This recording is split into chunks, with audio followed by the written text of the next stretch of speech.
like, hit that subscribe, hit that bell for notifications. Don't you miss a moment. Don't you do it. Don't do it.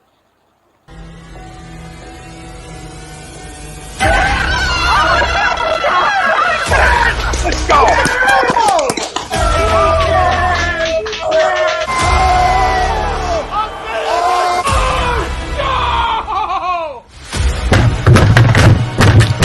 This ain't the fuck like or this thing he stink! Oh shit! It's gone!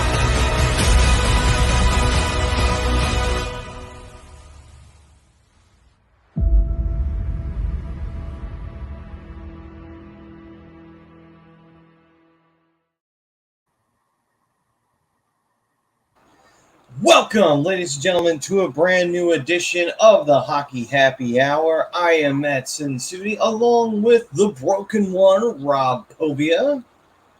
It's all good, man. And tonight on the Hockey Happy Hour, we will be breaking down the Atlantic Division to find out who is the favored right now to possibly taking that division title or one of the top other two spots, either second or third place, and possible teams that could sneak into wild card spots and get into the playoffs this year. Could this be a year where we see two Atlantic Division teams make it into the playoffs and all the other Metro teams are cut off? Hasn't happened yet. It's happened for the Metro where they've had two teams on a couple of occasions, but would the Atlantic be able to pull that off for once? Well, we'll have to wait and see on that. But as for today, we may not have Brad, we may not have the Dark Wing, but that's okay. They're here in spirit, and me and the Broken One will carry us forward in the Atlantic Division breakdown. Plus, me and Rob will go back and forth on a little movie quotes. We haven't had a chance to do it in a while, so we might as well do it now since it is the off season. Time to have a little fun. And of course, we will be talking about news around the league and what have you. But first, we are brought to you by Manscaped. You can get 20% off with free shipping with the A2D code at manscaped.com. That's 20% off plus free shipping with the code at A2D at manscaped.com. And it's time to throw out your old hygiene habits, gentlemen, and upgrade your life. Listen, life is too short to not be confident in yourself, and there are just certain moments in life where you need to just feel like a king. And one of those ways to do it is to make yourself feel fresh, feel good about yourself. Manscaped's a way to do it. Not only feel confident with the ladies, but also feel confident in job interviews and hanging out with your friends and with your buds. You could feel like a king no matter what situation. Manscaped. Maddie, real quick, it's damn hot out. And man, can I say, when I just replaced my lawnmower 4.0 with a brand new model, man, I cooled like about 10 degrees. So, I mean, for that alone, it's worth it. Yeah, all right. You don't want to have, No. Brian always says the ladies don't like junk funk, and I don't think you want swamp crotch either. You just don't want that. So do yourself a favor. And do yourself a favor and get that lawnmower 4.0 and the weed whacker. I just picked up two for my brother, for my dad. Their birthdays. They're both Leos. Obviously hitting them up in the summer. And this thing's good for taking care of your nose, taking care of your ears. So for your older gentlemen out there where that's a problem, man, this thing is legit. The weed whacker. It's awesome. All right, then. Yeah, so listen to the Broken One. Get yourself a nice little lawnmower. Get yourself the weed whacker and upgrade your life. Upgrade your life, manscaped.com. All right, and the poll question brought to you by BetUS, the online sportsbook that has been in the market for over 25 years. You can bet anywhere in the U.S. on everything. Use the link that you see down below for a 125% sign-up bonus. Like I said, you can bet anywhere on everything. So not just hockey, but you can bet on basketball, you can bet on football, you can bet on soccer. You probably could bet on swim meets. All I could say is that go check out BetUS, make yourself some cash, throw a little money around, and, earn yourself a little side hustle going on. All right, then. And the poll question is, Florida Panthers will win the Atlantic Division again. Agree or disagree? The Florida Panthers did win their first ever division title, I believe. Or no, their second, I think it was. And they also managed to have pretty much their best season on paper by winning the President's Trophy, their best season ever in franchise history. Unfortunately, it didn't equal playoff success, but that's what happens when you win the President's Trophy. All the same, though, could the Panthers do it again? Rob, how do you feel? Yeah, I'm going to have to disagree with this poll. I mean, yes, you do bring in a great player, Matthew Tkachuk, but you had to give up an awful lot to get it done.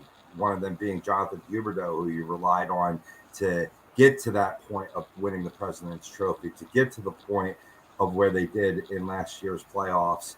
And I don't think a team in hockey has lost more than the Florida Panthers. On top of that deal, they lost Claude Giroux to Ottawa, Mason Marchment, Frank Petrano. These are all key pieces for this team. And there's a lot of meat. There's a lot of teams that we will go through over the course of this show that have improved this offseason, are looking to take the next step from improvements they made last season. And also a team that's welcoming some long-lost friends. It's going to be a dogfight in this division, and Tampa Bay is going to be coming hungry for reclaiming that title. So I'm going to disagree. I don't think Florida gets it this year. All right, then. For me, I'm going to say that looking at the Atlantic Division right now, I mean, Toronto, Tampa possibly, Boston not so sure. Detroit might do something this year. Ottawa might do something this year. I mean, honestly, I'm gonna say agree. I think the Panthers could do it again. I mean, in my opinion, I think that they can stay a step ahead of the teams in the Atlantic Division. In my opinion, I think that the Panthers could pull that off and win another division title. How do they get it done? I think, like I said before, I think that they might go through some ups and downs like all teams do, and I think they may not hold it the entire season. But I think as the season wears on, I think the Panthers eventually they gain enough point cushion and they settle in and they are able to get themselves a division title. It'll be a tougher fight than what they had this past season, but I think they get it done in the end of the day. I think it might come down to towards the end of the season. Maybe Tampa's right up there competing with them, trying to get that division title.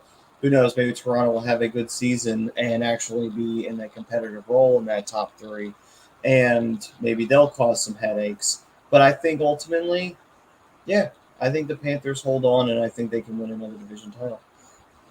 Right. Well, I mean, Matthew Tkachuk will help. I mean, definitely bring in a talent like that to help, stem the tide, so to speak, of the players that you've lost, and then even one up it. And he'll have to really have, I think, a career year for them to maintain their status. I mean, do you see him as a guy that really is full of talent, as we've heard for the past couple months, or do you think he's a little overhyped, Matty? I think he's a little overhyped, but I think that team in and of itself is dangerous. You know, like you still have Anthony Duclair, you still have I forgot his name. Damn it. Oh, not Mackenzie Weegar. Who is it? Damn No, it. he gone. Yeah. He hung behind the net, and now he gone. Yep. Obviously not Huberdeau, but crap. You know, I'm gonna have to look. Damn it! Who was it that I was thinking of? Had him. I'm looking right at him in my mind, and I totally blanked on his name. Damn it! I hate it when I do that. I think I know who you're talking about, but I don't want to interrupt the process. Okay, hold on. Let me pull up the roster here. I mean, a guy you probably aren't talking about, but will have a part to play, will be, a resurgent Sam Reinhart that came to this team from years of mediocrity in Buffalo and performed quite well for this team last year. He's a guy that they'll have to lean on, I think, a little bit more this year, along with Sam Bennett. And Sam Bennett, if I'm not mistaken, was teammates with Matthew Tkachuk, or did he precede him in his Flames days? I think you're right. I think he was teammates with him. Yeah, I think Right. they were teammates or whatever. So that'll be interesting too. Maybe they can at least have some boiled down team chemistry, if not line chemistry. I wouldn't see that, but Yeah, maybe. maybe, possibly. Let me see here. Roster wise. Come on. Pull it up. Mm-mm. Damn. Phone doesn't want to work when you need it to. But when I don't want it to, it just, If it's Prism's boy, good thing he's still working because he'd have your balls. But he will have a part to play as well. I mean, there is talent on this team. I'm not Yeah. saying that they won't push for a top 3. I mean, not only have you had talented teams in the Atlantic, but you had teams that have been rebuilding and are now looking to make a little noise, as I will discuss.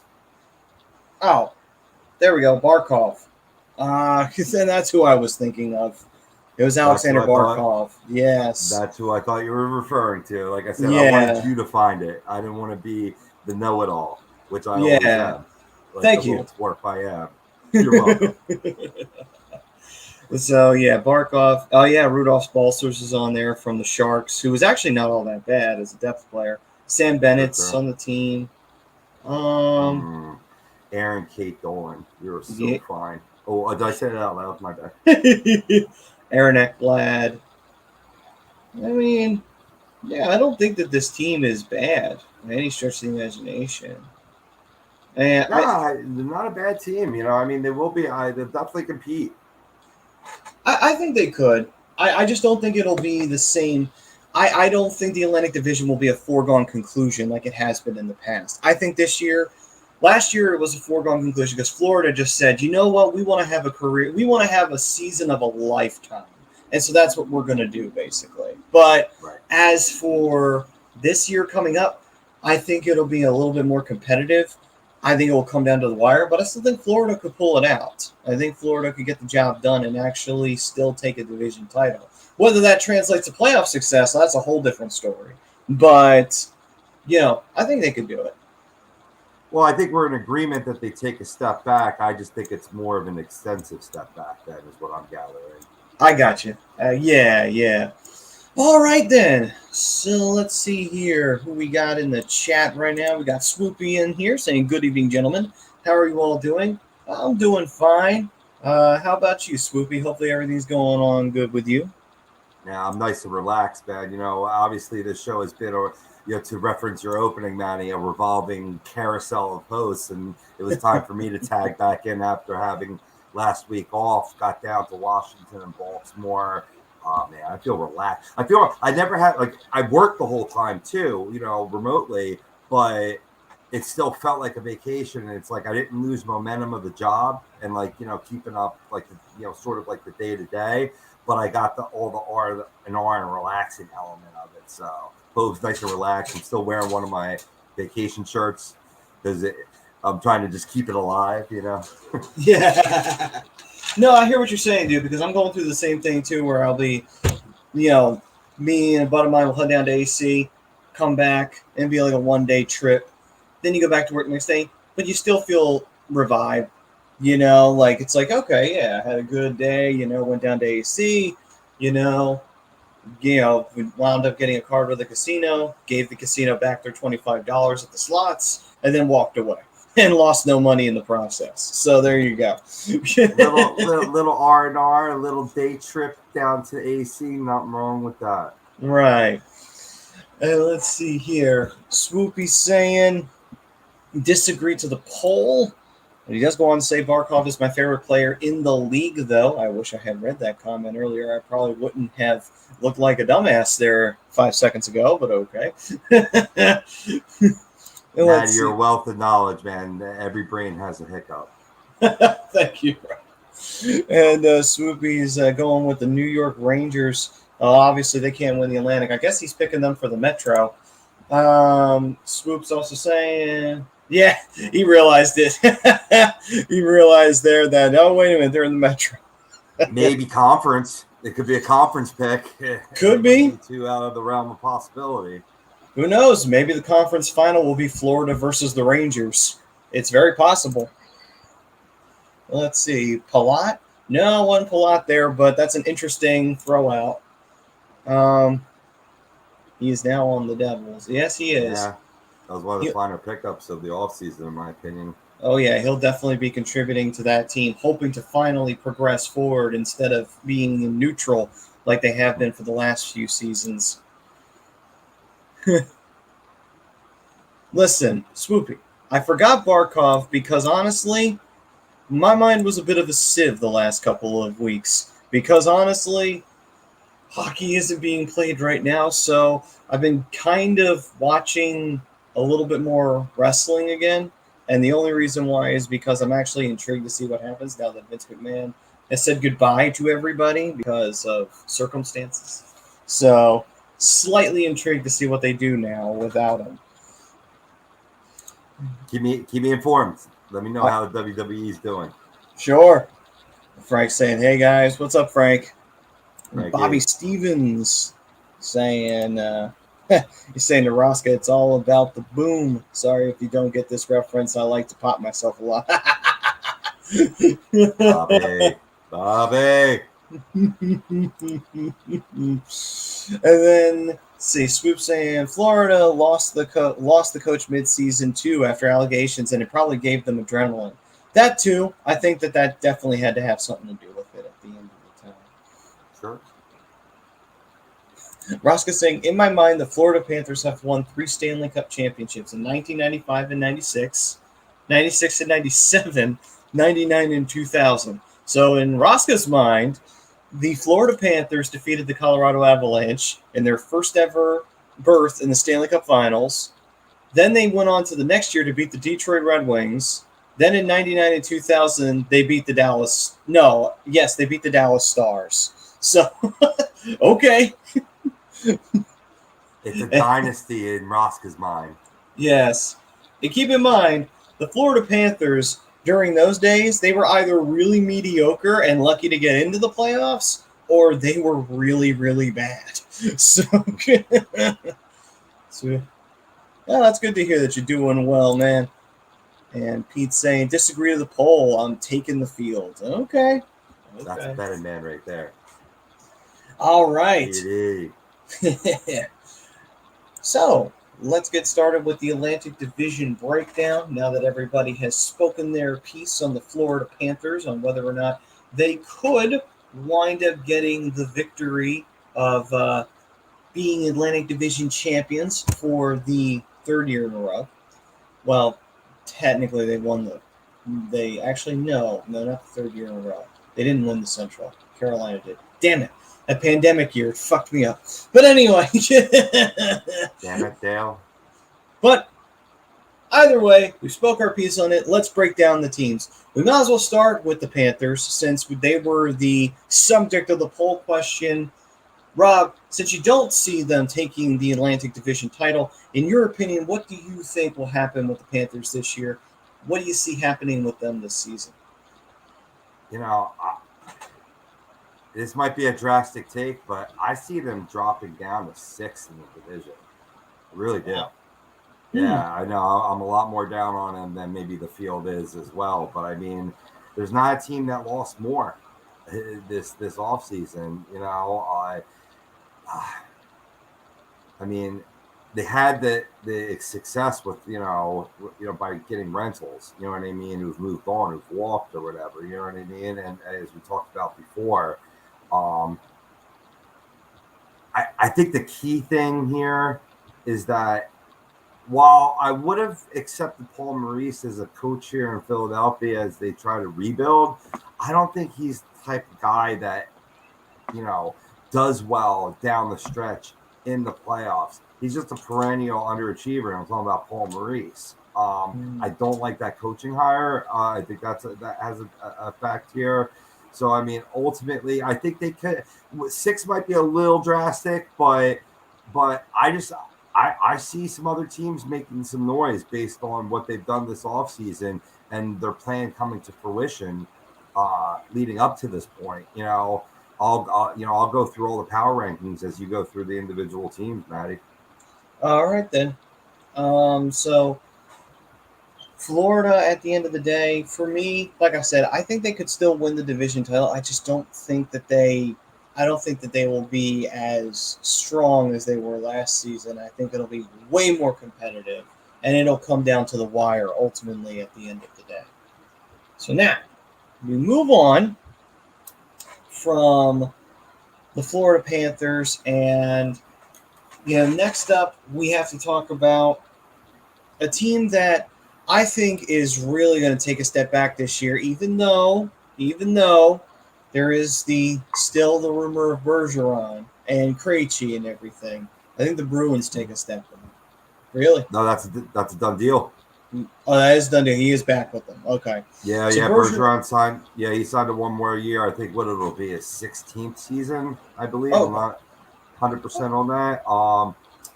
Let me see. I think I had that in an article I was reading earlier today. No, it's not in this one. But no, I'll go based on memory. I believe it would be his 60th season. Correct me, Dan, if I'm wrong there. And David Krejci as well coming back to this team from playing overseas. So they're trying to get the band back together, and that's the only disagreement that I have with your synopsis, because I still think they do take a step back. This is just an aging team that, you can only lean on Marchand and Pasta so far. Yeah, and I mean, I think Boston, I think a lot of people have kind of been in the same ballpark where they all were saying, there were a lot of people who might have been saying this might have been Boston's last hurrah in the playoffs this past year. But I think, honestly, at this point, I would say that Boston right now, I just think as a team, they're going to miss. I do not see them pulling off some type of run here. Like they managed to pull it off last year, but how long can you keep that up? And also, yeah, Bergeron's back for 1 more year, but I don't know. I don't buy it. I think that this team takes a step back. I think that we're going to finally start seeing Boston officially like, okay, this is it. The era's done, and it's time to move on. It's time to stock up on picks and rebuild for the future, basically. Yeah, I mean, signs are pointing towards that. And if they get off to a rough start, which all signs are pointing towards yes, because Brad Marchand, Charlie McAvoy, and Matt Grzelcyk will all miss a significant amount of time to start the season. Some as much, I think, for McAvoy at least, as much as 2 months. So if that puts them behind the 8 ball, at least until like Christmas time or what have you, that's why you needed to bring back in a David Krejci, just for that veteran leadership and ability, to score in this league. But I mean, he's been away. It's not like you can just come right back in the NHL and expect it to be the same pace as when you left. It gets faster a little bit every year. Sure. So I see them taking a step back, and I can see them falling behind the Panthers. For now, I got them at 4. Missing out of the top 3 playoff spots and maybe competing for a wild card. But I could see Florida and Bruins switching places after having this discussion with you. Yeah, I gotcha. I mean, as of right now, I would say like Boston would probably be the team to roll with here that takes a step back, and we start seeing more of that significant fall off a little bit more, and the end of that era, in my opinion, for them as we go forward. They add Pavel Zacha, which I like, but still not a young pup. Yeah, I mean, I understand the Zacha move. Try to help alleviate some issues, but at the same time, it's like it's one guy, and then on top of it as well, do you expect him to take have a monster year for secondary scoring and what have you? It's just there's a lot riding on the line with that. But Zacha's younger than I thought. He's actually only 25. That's interesting. Still, though, interesting, but no, it's only one player. Yeah, I get the point. But either way, I see Boston missing this year. I think they miss out in the wild card race this time around, and I think that at this point, all signs point towards. I don't necessarily think they have to do a rebuild. I think they might do just a retool and get themselves back into form. And I think that will be what they'll do. Basically, they'll move forward. And in my opinion, I think, again, centering on the coaching, I think you take a step down from Bruce Cassidy to Jim Montgomery. That too, yeah, you're right. Losing the coach, that's a big deal. That's a coach that's kept them pretty competitive over the last few seasons. Can't deny that either. So Totally. all right, let's see. Swoopy's saying, I want to hear you guys talk about Oscar Lindblom's replacement. Do you think that Cates or Ratcliffe will take his place? I have to go with Cates, but no matter what happens, can you see them both being on the team? Probably, yeah, early on due to Farabee and Brink injuries, but I definitely couldn't see them both being up here if there were injuries. Cates maybe a little bit more, in my opinion, only because it seems like Cates might have a good nose for the net. Sure, small sample size, but it seems like he's kind of got an idea of what he can do to be creative and find ways to score. So I would say Cates a little bit more. Don't get me wrong. Ratcliffe definitely has great talent and great ability in his own right, but I would say Cates, only because of the scoring side of things, might have a little bit more of an edge. Just a little bit more. Anyway, Rob, what were you going to say? I agree with you. Matter of fact, I didn't have anything to say until you just said what you said, and I agree with you because thinking back to last season, they brought up Isaac Ratcliffe, and he performed well. And if you wanted to do a player comp, I think Ratcliffe's game mirrors Lindblom's more than Noah Cates does.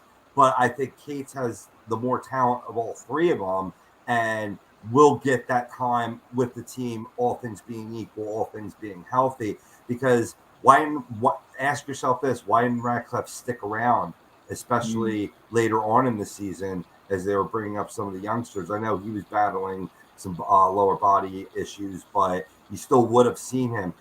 The coaches recognized that, a good amount of talent there. I like Isaac Ratcliffe's game, but it needs a little more time in the oven, a little more seasoning. I mean, that's a good point to bring up, actually, because it's like if they were really gung-ho on the young talent and the youth, it's like, okay, yeah, keep Ratcliffe around. Sure, he's playing decently enough. Keep him around.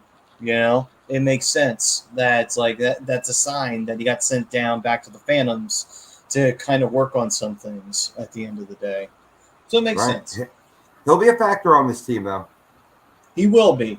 He absolutely will be. Cates, Ratcliffe, they definitely will. And with the injuries to Brink and Farabee, Brink, while it was very hopeful that he was going to make the team, that wasn't a guarantee. It would depend on what kind of training camp he would have had. His injury, though, really, really, it could not have come at a worse time, because he's missing the chance that he would have had to make the team right here and now. But hopefully he'll go through the process, get the surgery, and everything will go smoothly, and he'll get a good recovery time. And who knows, maybe if he does really well in the Phantoms and the team is obvious, and if the Flyers are out of playoffs and they want to bring him up, maybe they can bring him up and see what he can do. But we'll see. Farabee, obviously, his injury definitely does leave open a hole that needs to be filled, but it's not so easily filled because Farabee does contribute offensively most of the time to the team. See here. Yeah, agreed. Absolutely agreed. I think, the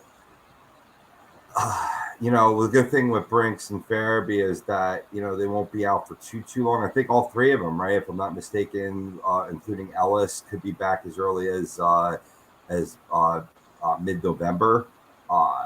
So, hopefully it won't have to be too long that you're minus those potential stars. And I think with Brink in specifics too, it's just that maybe this year would go down the same way it would have, minus the missed time for the injury, have the procedure done. But it's how far he'll be behind next year, because next year it would have been getting ready for the team, and now it'll be back to where he was this year. So with young players and injuries, you're always concerned with the lack of development. Absolutely. You definitely don't want them to regress. Eileen saying, good evening, gentlemen. Hope you're all doing well. Well, we hope you are doing well, Eileen. Let's see. Swoopy saying Jake DeBrusk now wants to stay with the Bruins. Yeah, I know. Magical, right? Bergeron decides to re-sign with the team, and now all of a sudden Jake DeBrusk says, hey, you remember how I said I kind of wanted out of Boston? I was just joking. I was kidding. I was kidding. I absolutely want to stay wearing the black and gold. Just keep me around. It's like when Metallica got back together. You know what I mean? Everybody wants a piece. They want to stay in. Yeah. And Okay. Swoop saying, agreed, Rob. You said it perfectly. And then he also says, what about Jay O'Brien getting a chance? I mean, I would like to see what he can do. I mean, we have not had a chance to really see him, so I know we drafted him when he was still in high school, so it was going to be a while before you saw him. But I would like to see if maybe he's got something going on. Maybe he's got the skill level that we need here. Hopefully he does. I would like to see it. Who knows? Maybe he'll be a hidden gem that's been sitting in the background the whole time. Let's see here. Swoopy also then goes on to say, honestly, I don't see Ellis ever playing again. If he does come back, I don't see him lasting long. He will be right back to being injured again. Well, if that happens, and we can chalk that up to one of the many reasons why Chuck Fletcher should be chucked off the Ben Franklin and hopefully crashes and dies on impact. But anyway, so Yeah, how do you foresee this happening? It's that type of injury that it does scare you with like a core injury type of deal. But Hazy, he worked his way through it. Choose the positive, Swoopy. Choose the positive. But I understand. We understand those. We really do. Oh yeah, because it's Philadelphia. Nothing good's supposed to happen here. Bad things happen. Bad things happen in Philadelphia. That's right. SJM86, what's up, man? Saying, what up, fam? I'm here early for once. Yeah, brother, you're not here at the end of the show. We're about to sign off. Welcome. And we've got Don, what's up, brother? And we've got MBDB DBF A2D for the win. What's up? Like the style that you got to slogan that. That's the next slogan. Right. No notes, best in the business. Boom.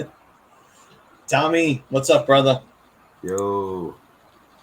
And of course, Appreciate the go talk. And Rosca saying, in my mind, Florida swept the Boston Bruins in the 1996 Stanley Cup playoffs, coming back down 6-2 over the third period in Game 4 in the first round quarterfinals. God damn, bro. I don't know if Boston could have pulled that off in 96. The Bruins were kind of on the way out of being relevant during that time. Sure. Like we were getting towards the end of the Ray Bork era by that point. So I will praise Rosca for his love around the league. Hockey, I'm more of a one-way dude. Like, it's Flyers and I hate everybody else. But other sports like football, for example, I appreciate players. I appreciate good teams and stuff like that. I appreciate players that help me win fantasy championships. So, like, honestly, I understand the mindset. He likes to see all these teams do well, and I think that's pretty cool. I could see that. I could absolutely see that. So there you go, Rosca. Free love all around. You know where I came from this weekend, Maddie. Yeah. Free hugs. We just had the free hugs button. Free hugs, Povia. How'd you know? Let's see. So you're saying, I hope I'm wrong about Ellis. Yes, I hope you are too. Time will tell, brother. Yeah. Good old time. Dylan, what's up, man? Saying, what's going on, fellas? Flames gave Huberdeau the Johnny deal. I love it. I can safely buy a Flames jersey because now my Goudreau and Kachuk is useless. Funny. Very, very Ironically, funny. I'll be talking about another John G later in the show. Well, just see if you have a John and then your last name starts with a G, man. It's not very safe right now. Not a whole lot of stability going on over there. Sure. And let's see here. SJM Chakuk saying, is useless. You forgot the last part of that. Chakuk is useless. I love it. Overhyped. He's overhyped. You guys are better off. They got a haul of a deal. And now signing Huberdeau is huge. That makes that deal like 1,000% better. And it was can't already. argue that. Yeah. Cannot argue that at all. Let's see here. SJM saying, as a lifelong 4-for-4 Philly fan, I admit the Flyers, even when good, never broke 3 out of the 4 for me. So, fellas, give me some positive consultation/insight on our Flyers. Oh, boy, did you come to the wrong place. Well, on the positive side, we should be able to see some young talent find their way into the team. That's the only positive I can give you, though. It's a rebuild, but you're not starting from scratch. You know, that's why they keep on saying aggressive retool. There's a lot of malleable pieces here, you know, that come with talent that are, you know, higher draft picks, because the Flyers have had a series of making the playoffs, missing the playoffs, making the playoffs, missing the playoffs. So, you know, they've done well drafting. Their issue has been in player development. Now you hope that could change with this regime change of for Tortorella. Tortorella is a defensive-minded coach. Carter Hart has struggled with the poor defense played in front of him. His team's immediately going to be better defensively just because of the Tortorella system, if they're able to play off with any iota of confidence, which any NHL player should be able to at this level as a professional. So, you know, they brought in, you know, guys that had played in the system before, you know, not so much with Tortorella, but similar system with the Rangers that was left behind, you know, for Tony DeAngelo, you know. So here is where we could maybe see the Flyers still being a pretty bad team, but seeing like Carter Hart like win some awards, like play like up to what we expected this man to play at. And he's coming into age 24 season, still learning, still growing. The time's now. Let's go. There you go. How they do. Sounds like you should be a therapist. You should get paid to sit on a couch and listen to other people, or sit in the seat and listen to other people on the couch give you their biggest fears so that you can help them. In Carter Hart, we trust, goddammit. And you know what? I've often thought of being paid like pep talker for these sports teams, because I would have every team winning championships.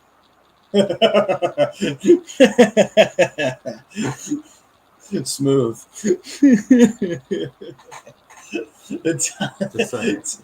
Tom saying I'll agree to the poll. And then SJM saying Rosca with the post-Bork/Oates era. Yeah. Was Oates, did he go to the Capitals after the Bruins? Or was he on the Flyers after it? Because he was on the Flyers in the late 90s, if I stand correct. Yeah, he was a Cap before he was a Flyer. So yeah. Okay. Let's see. Dylan saying Flames are supposedly going to extend Uyghur soon to a 6x6. I'm hearing Flames can easily trade Hannafin for a solid forward, as the Flames have 8 D-men on that are waiver exempt currently. Really? Huh. Oh, nice position of power to be negotiating from, it seems. Well, I mean, Uyghur is talented. I mean, like, I know I bust his chops about that play, but I mean, he's a talented defenseman. That would be a good signing to ink him down, further substantiating that deal.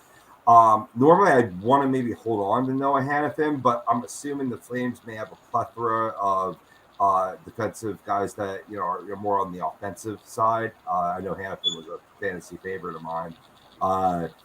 So, I mean, yeah, you know what I mean? Like, you got to trade to me, and if you have a position of strength there, yeah, get yourself a solid forward, and watch the Flames be even better without Johnny and without Chakut. That would be awesome. If that's the case, then Flames come back and they actually beat the Oilers in a rematch in the Battle of Alberta this time, which, you know, would be perfect. Then watch. Oh, that'd be hilarious, though, if the Oilers went in all arrogant, like, oh, we beat these guys last year, we should be fine. Then Mike Smith lets in like 30 goals. Yeah, no kidding. And let's see here. Don saying 1 Maple Leafs, 2 Florida, 3 Boston, or 3 Tampa, 4 Boston, 5 Red Wings. That's what he's got. Interesting. Don's got that for the Metro. I'm surprised he doesn't have the Red Wings at number 1. I'm ashamed of you, Don. You need to get on that bandwagon and just start making your Red Wings the number 1 team overall in the Atlantic. How dare you? Let's see. Swoop saying, do you think Sandstrom is guaranteed the backup goalie position? No, I don't think he's necessarily guaranteed it. It depends on. There are a couple of other goaltenders that the Flyers have. I guess they're just going to roll with whomever is showing a little bit more consistency. They probably will go with them as the backup to come in to recover. Also, if they feel like Sandstrom, will do better playing every day, Brian has said this in the past, and he's not wrong. You might want him in the FanUp so he can play every day if he still needs a little bit of development. If Sandstrom is ready to go now in the orange and black jersey, fine. I could see him taking that backup spot for Carter Hart. Maybe they wind up working as a tandem if the situation calls for it. But I would say Sandstrom's not necessarily guaranteed the backup position. But with that being said, by that same token, he does have, in my opinion, the best shot out of everybody because he's been in the organization longer. He's been developing pretty well. He's shown that he is capable of playing at a high level. So if he can do that on a regular basis, if he can do that to an extent, then yeah, he could be the backup. But we'll have to wait and see when training camp comes around, preseasons happen, if Sandstrom's going to get the nod to be the backup goaltender. Cheers saying best in the business, no notes. Thank you, Cheers. And cheers to you. Let's see here. Dylan saying Gaudreau was a terrible two-way forward until Sutter took over and improved his defense. Huberdeau has struggled defensively to complement his offense. Sutter will do the same for him. Flames have the no movement clause expire in his 6th year, so the Flames can trade him to Montreal, the team he wanted to eventually play for. Very classy move from Brad Treliving. Yeah, I mean, it's an interesting point, too, with Huberdeau. I mean, change of scenery, change of coaching staff. You see players' games elevate to a higher level. Yeah, very, very much. But hey, also always good to stash away that no movement clause to the 6th year. Don't have to do it through the entire contract. Smooth. Let's see. So, Rob, your opinion on this one that Swoopy threw out. Do you think Sandstrom is guaranteed the backup goalie? I don't necessarily think he is. Because I mean, yeah, with the Tortorella, because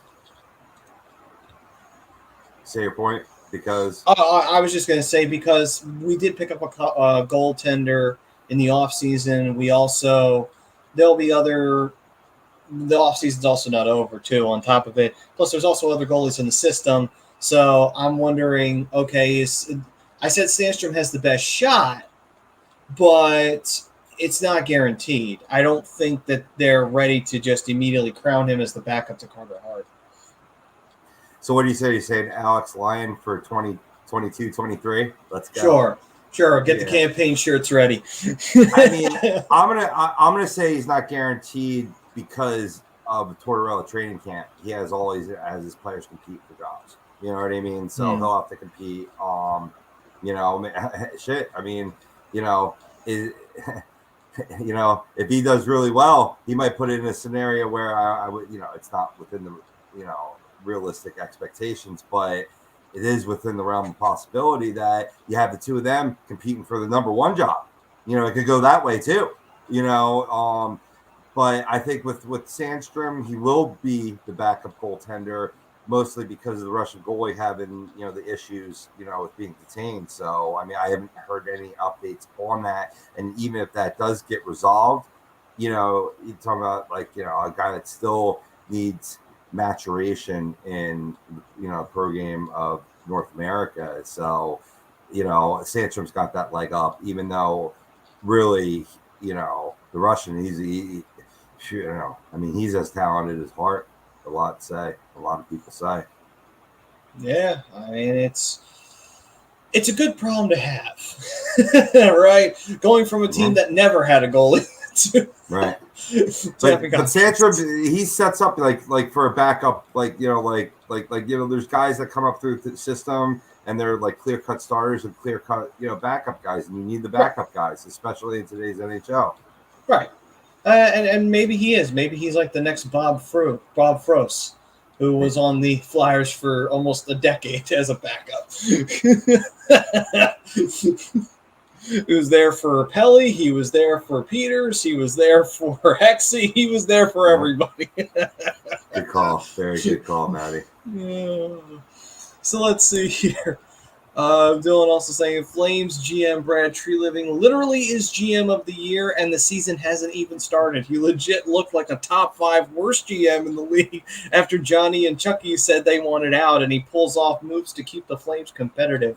Yeah, I gotta give Treliving his due. He's managed to pull out some GM magic right out of his ass. Don't know where he's got the pixie dust, but he's pulled it off. He's living right. I see what you did there. I like puns. Good thing we're doing movie quotes later, right? Very fitting. Yeah. Don saying, all right, fuck it, Wings Stanley Cup contenders, because I gave him shit earlier for not putting the Wings as number 1. Right on. Yeah, let's get through. Go through our. Yeah, let's do it. All right, we'll get to them in just a moment. But all right, let's do that. All right, so next team to break down. We talked about the Bruins. We talked about the Panthers. Bruins, we pretty much have out of the playoff picture. I have Florida still maintaining the Atlantic Division title. Rob, you had them falling out of the playoffs. Sixth, maybe a wild card spot, maybe, since it's division. So maybe. But if things fall right, they could flip flop with the Bruins in my order and finish as high as 4th in the division. Yeah.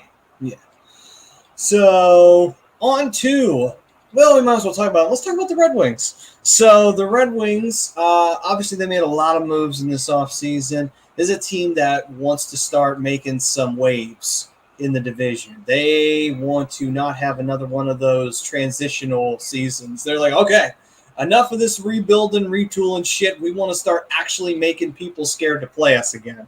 So, Robbie, do you think that Don's onto something because he had the Red Wings sitting 5th?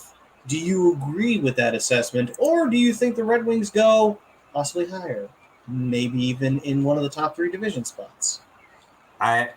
Great minds think alike. I actually do have Detroit right at 5th in my rankings here. I mean, I don't think any team had a better. I mean, maybe you could say the Devils, but Detroit had a fabulous offseason, absolute A. Bringing in veteran guys like David Perron is going to help this team.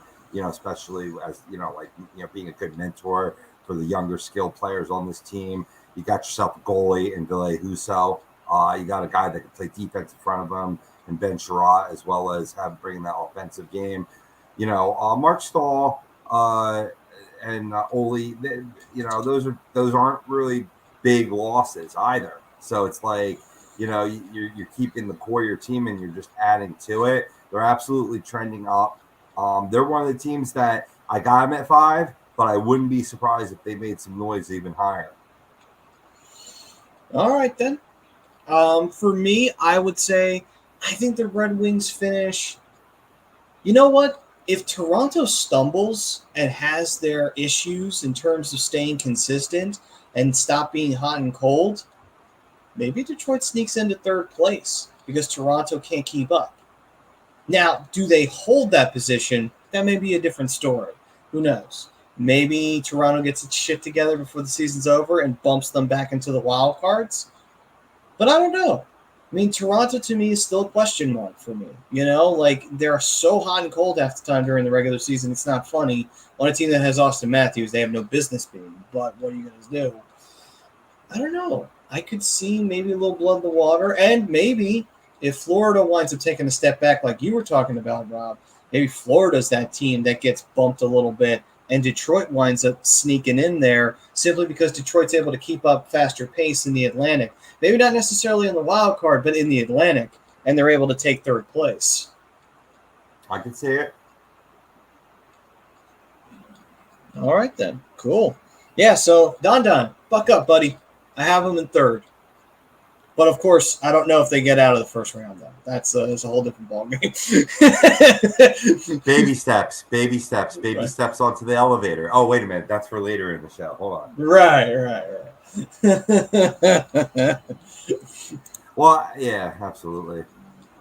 All right, so here, we'll get a real quick comment here from Swoopy saying, I hope Tortorella has the Flyers be serious about taking away space and room for other teams. He's big on making players block shots, but I much rather them get after players taking away room and space and create turnovers and not even allow them to get shots off and not be about blocking shots only.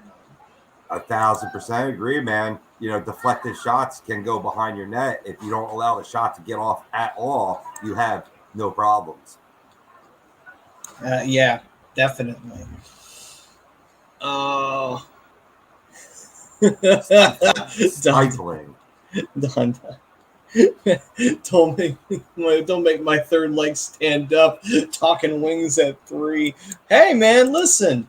Watch it happen, brother. Watch them pull it out of their ass. They get to a third place finish. Everybody's like, holy shit, where'd the Red Wings come from? I was like, the Red Wings been setting up for a season like this for a while now. You just haven't been paying attention, have you? Billy Husso's legit. People doubt on him, and you go back and look at the numbers from last year. Oh yeah, hell, I remember when I think the Flyers played against. Flyers couldn't fucking score on him. Of course, that's not saying much. Flyers couldn't score on most people, but still, at the end of the day, Husso, he's a damn good talent. Sure, Binnington outbid him for the job in St. Louis, but sometimes that's the old trick that GMs pull by throwing someone who's maybe equally talented as that person and say, hey, you want to stop fucking around, Binnington, and, want your job, right? And then magically out of nowhere, Binnington found his form again. But anyway. Right. And has the history to be, get the call to do that. Right, you know what I mean? Yeah, absolutely. But when you look at Husso, I mean, his lower net presence is exquisite. And that's just going to save you so many goals. Oh, yeah. No, you're right. I mean, it's great when you can take away that bottom side of the net. You can't let anything sneak by you on the pad side. And, also if you can control the 5-hole real well too, because that 5-hole, it can be a nightmare for certain goalies. I mean, we all seen plenty of goalies that's just like, what do the guys do in the shootout a lot of times? Oh, I'm just going to shoot for the 5-hole. He ain't seeing it coming. And they don't. It just goes right through him. It's just like, yep, 5-holed. 5-hole bloop. Yep. Sometimes you make it, you go to train and you get taught this by coaches. Don't they remind you that you have 5 holes and that 5th hole just happens to be between your legs? Don't you remember that? Apparently not. Apparently everybody gets instant amnesia about that. Anyway, Swoopy saying Rio Muto, very excitingly, so I'm assuming the Phillies did something good. Yes. All righty. So, next up, we talk about a team that I think Greg mentions. What's up, fellas? Disagree to the poll. The stench of G will keep them from the division. Interesting. So, speaking of G, let's talk about another team that's hoping to make some waves. Now, I don't know if they necessarily can make the same waves as Detroit, but as I foolishly alluded to there, Ottawa. Let's talk about the Sens and what they've been doing in the offseason. Obviously, they went and got G. They also made a couple of other moves. Do you think Ottawa makes some nice noise this year, or do you think Ottawa kind of stays at the bottom of the division, still kind of working their way towards building themselves back up? I think they work on their way of building themselves back up. I'm not going to go into where I see them finishing, because that's going to come in the shootout section later for my bold prediction for the Atlantic Division. So, I guess you could kind of see where I'm going with that. But for the specifics, you'll have to stick with us. For now, I'll say that this team got a lot better. I mean, that cannot be denied. You bring in Alex DeBricket. You bring in a Claude Giroux. You bring in a Cam Talbot to give stability between the pipes that the Senators haven't seen in a long time. I mean, a lot of debate goes, Talbot always gets doubted, but he gets the job done. And as we saw for the Stanley Cup champion Colorado Avalanche with Darcy Kemper, that's sometimes all you need is that calm, steady presence behind the net. I mean, the one major question mark I think is their defense. That's what's going to be their Achilles heel a little bit. But every team, has their growing pains, especially ones where the Senators are in right now. But I mean, you just talk about like a youth-infused, steady or speedy offense with a mix of veteran presence, with more Phillies galore going on. Yeah. I assume. But I think this new and improved Senator squad will make probably the biggest jump in the standings and take their first steps towards the playoffs. All right. I think I see Ottawa going in. I think they stay out of the division spots. I'll say they go sixth. I think that they do improve in terms of their play, and I think they do progress a little bit further. And I think G does help them kind of help the young pups elevate their game to the next level. And I think Alex DeBrincat will definitely benefit, and I think that obviously Brady Tkachuk definitely will and whatnot. But ultimately, I don't know if they have enough to get themselves over the hump in terms of the wild card race, because I don't think they're going to get a division spot, and I don't know. I think that they can cause some headaches in that wild card race. I think they can definitely do that as the season goes along and we get closer and closer and closer to narrowing down who's in that playoff spot. I could absolutely see them causing some frustrations to teams that desperately need the 2 points. But I don't know if they themselves are going to be able to sneak into the wild card. Not yet. I still think they still have a little bit more progress to go before we're talking that kind of season on them. Because also we have to remember Detroit's also like at least I think 2 or 3 years ahead of them in terms of a rebuild. So I think that also shows a little bit too. So I would go with Ottawa finishing sixth. I think they're improved, but I don't necessarily think they make the playoffs. I think they could surprise you, and the offseason isn't concluded yet. If they get themselves a blue liner, I'm telling you, the Senators are going to be a dangerous team. Oh, I definitely could agree on that one. I mean, yeah, they get that blue line settled down. Sure. Yeah, that may very well bump them up a spot or two. And maybe they do become a frustrating team in the wild card race. Maybe they do become competitive in that race. But we'll have to wait and see on that. We'll see if they make a move like that. Like you said, off-season's not over yet. We still got a rest of the month to go in August before we start talking about training camps. So, all right. Or even during the season. Even during the season, you pick up a blue line or two if they find themselves in contention and get maybe somebody else's meat and potatoes that's fallen out of the race. Then you're really talking. But my ultimate point with the Sens is that they get that blue liner and they get that done during this off season. That gives them an A grade. Like that was the only missing piece. Maybe you give them a high B+ right now, just missing that. Get a solid guy. Just get a veteran. You know what I mean? That get the job done. Yeah, I could see that. I would agree. You do that, and you put yourself in a better position. You put yourself in a better position to be competitive. So I do agree with that. But we'll see if the Sens pull that off. And during the season, maybe the trade deadline, you could do something like that if you're in a decent position. You know what I mean? And possibilities are theirs too. Don Dunn's response, yes, sit the fuck down, Ottawa. And then he goes on to say, I mean, good luck, Sens.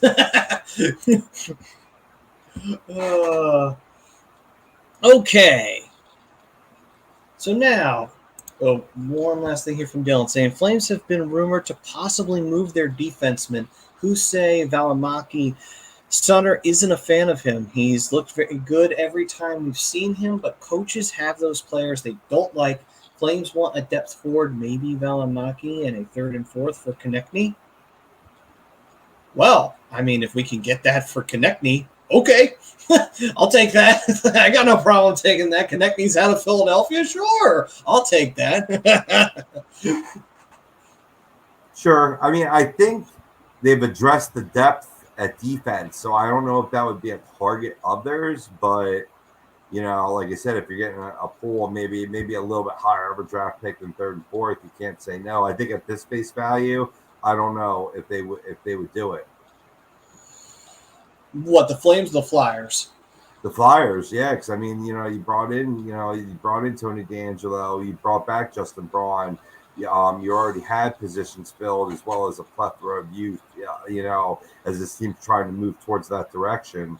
I mean, it would depend on. I gotta admit, I'm not really familiar with Valimacki's game. If he's an improvement on any of our defenders, then okay, that could change my opinion of the deal. But I don't think. Like I said, they've already addressed that depth. I think you already have too many spoons in the soup. It's a good point. I mean, again, that's one of those we'll have to wait and see kind of things. but hey, listen, I'm kind of favoring it just because Konechny's no longer in a Flyers jersey. Hey, from your lips to God's ears, I've had a very love-hate relationship with TK, but I think TK is a good example where a change of scenery could do him a world of good, and you could actually see him come to somewhat fruition. Yeah, I'm hoping that's what will happen with Oscar Lindblom. Change of scenery, and he does really well in San Jose. But again, I'll have to wait until the season rolls around for that one. But on to our next team on the list. We've done Detroit, we've done Ottawa, we've done Boston, and we have done Florida. So we've done 4 teams. All right, let's talk about the Sabres. Get the low teams out of the way early. So the Sabres, I hate to just say that they're just going to be dead last and that's it, move on. But, I mean, give them credit, though. The Sabres showed that they had some life last year. It's like, you know what? We don't have Eichel, but fuck it. We're just going to go hell-bent for leather and see what happens. And Sabres looked okay. I mean, obviously, they still have a shit ton of work to do. But, it seems like there's a new lease on life, as weird as that may sound, now that Eichel is out of there. It seems like maybe now is the time for the players to say, you know what? Eichel's not here. Let's see if we can be the next thing in Buffalo. I don't know. I feel like that might be a bit of the vibe going down. They want to fill the vacuum. Yeah, I mean, it's a distinct possibility, Maddie. I look at what they've done, and, you bring in Eric Comrie. I think that's going to be good for this team, just giving a legitimate option for a starting goaltender. You bring in Lyubushkin, very, very hard-hitting player. But basically the roster is pretty much unchanged, so it gives me no other reason why they wouldn't finish 8th place in the Atlantic Division, except for one thing. Me over here clicking on the little news wire, there's an article that was put out in the Hockey News about should the Buffalo Sabres pursue Patrick Kane, which what I think you've said in the past that would basically be his hometown team, Maddie. I believe so. Yeah, Robbie, I think he's from Rochester. Is that? I believe he is from Rochester, New York.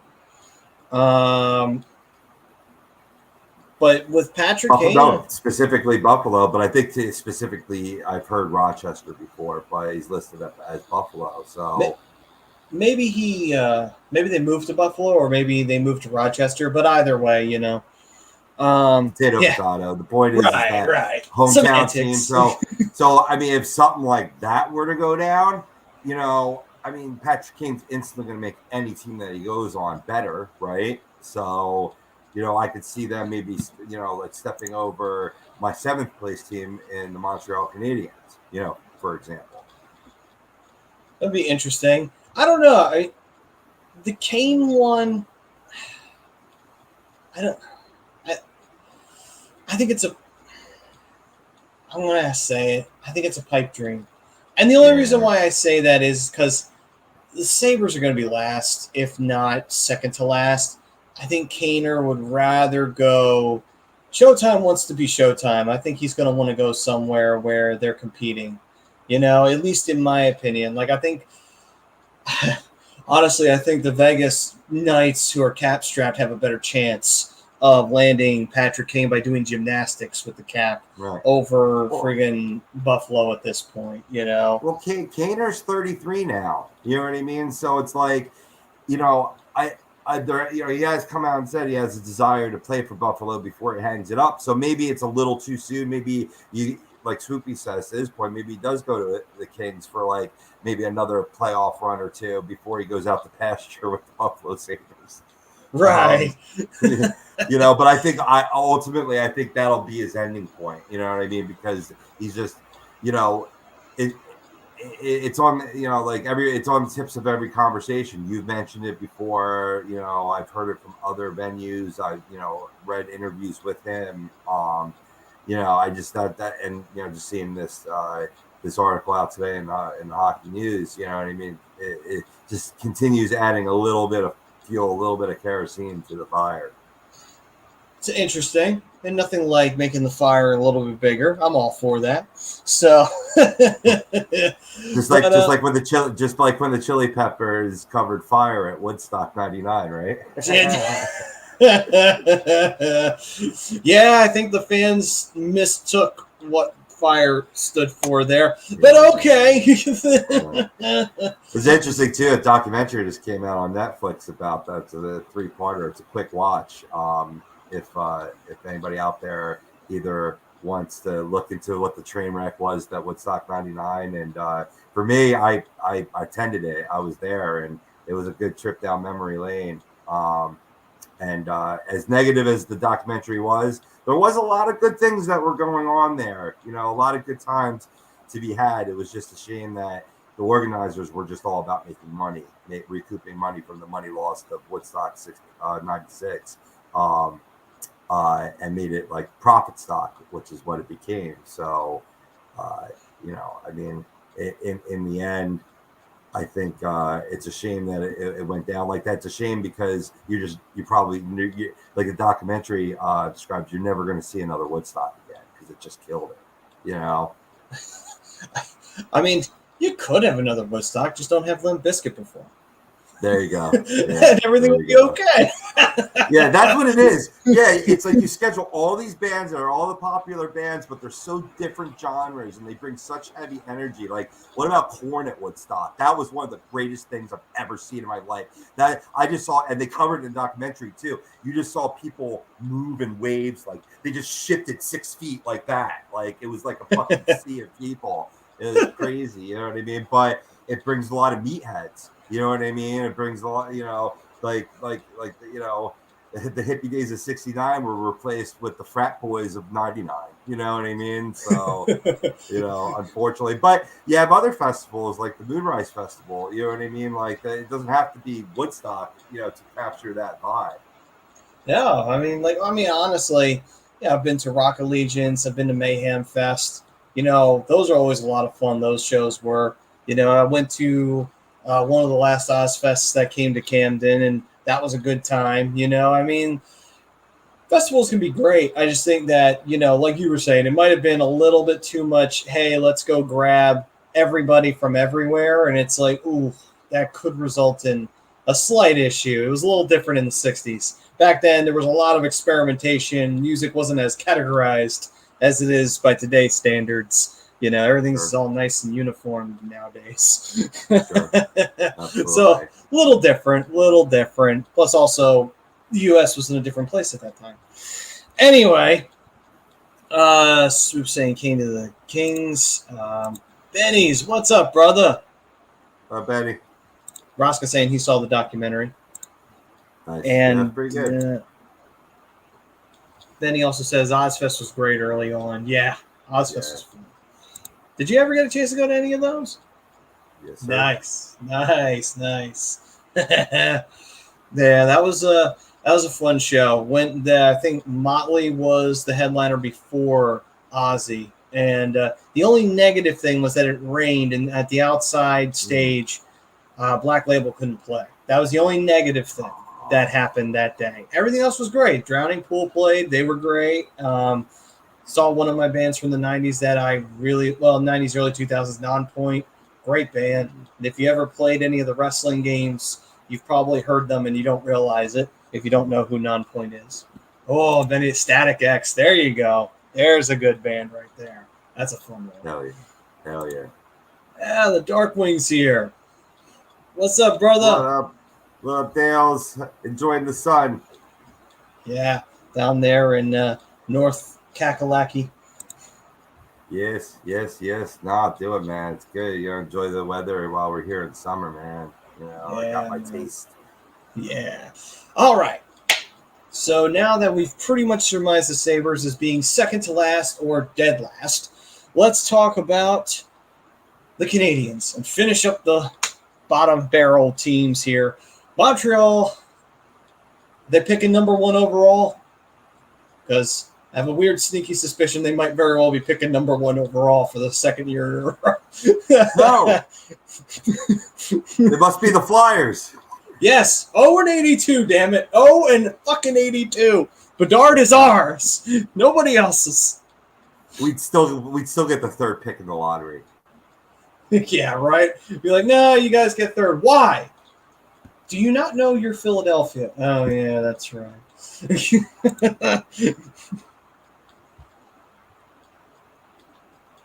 Enjoy the fish in there. What's that?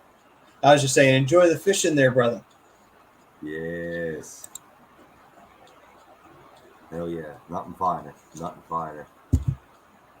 But yeah, with the Habs, man, I mean, they improved. I mean, they got a guy, who won me some money by betting that prop bet. But Slafkovsky, I mean, may not make an immediate impact, but comes with a world of talent. You added a top 6 winger in Evgeny Dadonov.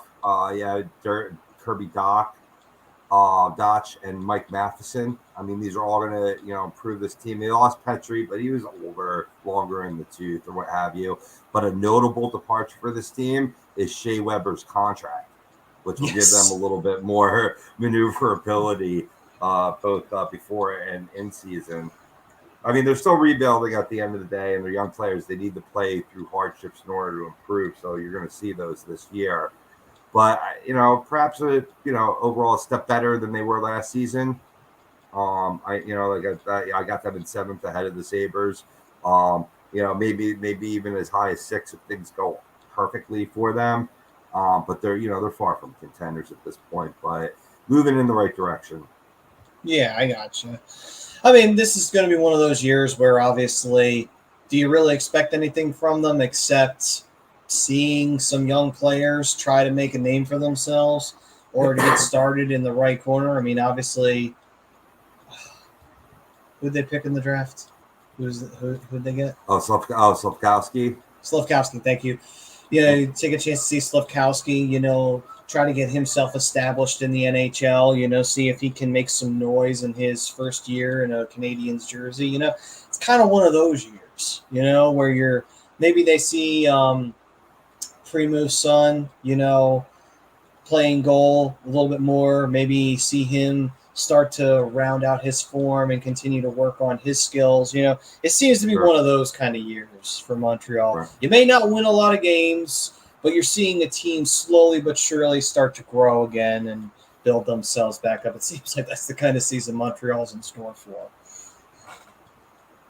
Yeah, no, it makes a lot of sense. Trying to figure out how to pronounce his first name. It's Juraj. Juraj? Yeah. Jura? Like is it like Uraj? Is it or is it Juraj? Is it Durag? You know what I mean? Like I might just call him Durag. Durag. Okay, Durag Primu. Oh no, I'm talking about Slafkovsky. Slafkovsky. I'm sorry. So Durag Slafkovsky. Actually, I like that. We're gonna call him that from now on. Durag Slafkovsky. That is officially your new name, sir. Welcome to the NHL. We don't want to pronounce your first name. Right. Maybe it could be like Uri, like, how he had Peter Budaj. Maybe he's Uri. That's the only thing I could think of. I think you're actually right, because I remember when we were doing our draft coverage, I was watching some some film on him, but of course it's all in Czech, but you can at least wait for the pronunciation of the name, right? Right. And I think it was it might be Uri Sofkowski. That sounds good. We'll roll with that. All right then. Or Durag. I like Durag too. That's cool. I think we'll go with Durag, honestly. Yeah. All right. So we go on from Detroit, Montreal. Sorry, Donna. So used to your team being last place. Montreal. Ooh, burn. Yeah. It's all right. We're going to be last place this year, so it doesn't matter. All right. So Montreal, done with them. Moving on now to the more competitive teams. Let's talk about Toronto. The guys who are great at just, you know how Dallas likes to go streaking in the West? Yeah, Toronto likes to do it in the East. So the problem is, it's like, boy, this team is inconsistent as hell. And every time they make the playoffs, you finally think they're about to do something, and then it just doesn't happen. Now, like I said before, to be fair, you can't really get mad at them this time, because it's like they did try. They put everything they had out there on the ice. I can't take that away from them. Just they got beat by Tampa. There's not much more you can say. It's like, well, you got beat by a 2-time defending champs. I mean, what more can you say? It's not. You did the best you could. But Rob, do you see Toronto maybe getting out of third place, which they seem to be perennially occupying half the time, and maybe move up to second, or maybe compete for the Atlantic title? Or do you think Toronto kind of stays in that third place area, and if they have or maybe they have an overachieving year and get the second, or do you see them dipping into wild card territory? No, I do see them taking a step up, and that's weird to say. You're coming off a season that was statistically the best in Maple Leafs franchise history. But there's one massive question mark, and that's goaltending, always in Toronto. I mean, the core structure of the team is entirely intact. But now exits Jack Campbell, who, let's face facts, him and Peter Mrazek were just, they didn't get the job done. Campbell, excuse me, picked up the pace a little bit towards the end of the season, which helped them, make a little bit of a run, a little bit of noise before getting Allison and failing in the playoffs yet again.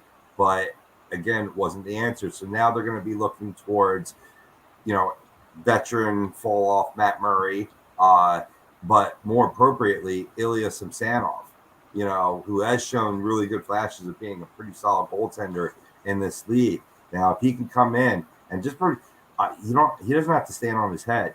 Just give him average save percentage, give him average goals against. I think this team could challenge for the President's Trophy, much less first in the division. But I'm going to put them at 2 right now, because there is that question mark. But it's almost like there's something about a goaltender going to Toronto and just like choking. You know what I mean? Like it's like you go to be the quarterback of the Dallas Cowboys, or there's just those particular positions in all of sports where there's just more pressure on that position. Please out there, give me other examples. I know you know what I'm talking about, where there's more pressure in that city than there is if you were playing for any other team in the respective league. And that's Toronto, and that's goaltending. So that's what it'll come down to, because Maddie, I don't think there's any team that's more talented at scoring goals than Toronto Maple Leafs. No, I mean, yeah, you're probably right on that. Just, like you said, man, goaltending, sometimes the defense takes a bit of a dip. It seems to be their Achilles heel ultimately at the end of the day. Oh, look at this. Dak is a Maple Leaf. I didn't know. I missed that. Oh, interesting. So Knack now wearing the blue and white jersey, which means we'll get to see him probably more often than not. Sure. He'll JVR us. Yeah, right. Sign him to a 5-year deal afterwards, and towards the end of his career. Oh yeah, sign him back, and then he'll be mediocre again, but he'll be Yeah, pretty acing for the much. tournament. So yeah, all right. Yeah, That's usually how it goes. right. So, I mean, honestly, I'm gonna say, for me, I'm going to argue and say that Toronto. I don't know if they will. I think they'll stay third, honestly. I don't think they'll move up. I think they'll be third place again. I mean, we'll see if this time they can get out of the first round. But like you said, man, between goaltending having their issues and then, to me, a suspect defense, it's just one of those things of like, man, if you do not get your blue line under control and you can't get consistency out of them, and then you can't get the consistency out of your goaltending, I don't care how beautiful your offense is, man. It don't mean shit. It's like, yeah, we scored 9 goals. They scored 10. You still lost. Like, yeah, great. You scored 9 goals. Good for you guys. You pat your stats. They still got the 2 points, and you're still sitting there with your schlong in your hand thinking that you're hot shit. It's like, bro, you got to get the job done on the scoreboard. You haven't been able to do that. So, had a great year in terms of their offense last year. But again, defense and goaltending, they have to get that under control. Until they really show that they can do that, I have my doubts that they can, be in second or first place in the division. Yeah, it's fair. If you would have dropped them in the wild card, I would have had to revoke your hockey fan card. But third place is fair. Yeah, I don't see them dipping into a wild card. I mean, the only way that could happen would be if either the Red Wings or Boston are just killing it and are just ripping through everybody left and right, and the Maple Leafs are having their stuttering and they're getting hot and cold. That's the only way I could ever see that possibly happening, but I just don't think that that's going to happen in terms of the way the season will go down. I smell All right. So let's see here. We talked about the Maple Leafs, and that leaves us to one other blue and white wearing team, the 2-time champs, the last team to win 2 in a row. Last year, they tried to make it 3. Unfortunately for them, they ran into the machine known as the Colorado Avalanche that pretends to be a hockey team. They parade themselves around, but really, if you remove the flesh, it's nothing but Terminators out there on the ice, honestly. But Colorado beat them. Now Tampa is an ex-champion.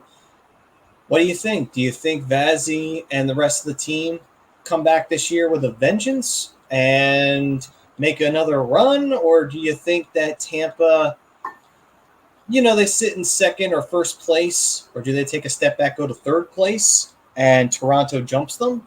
What are you thinking here?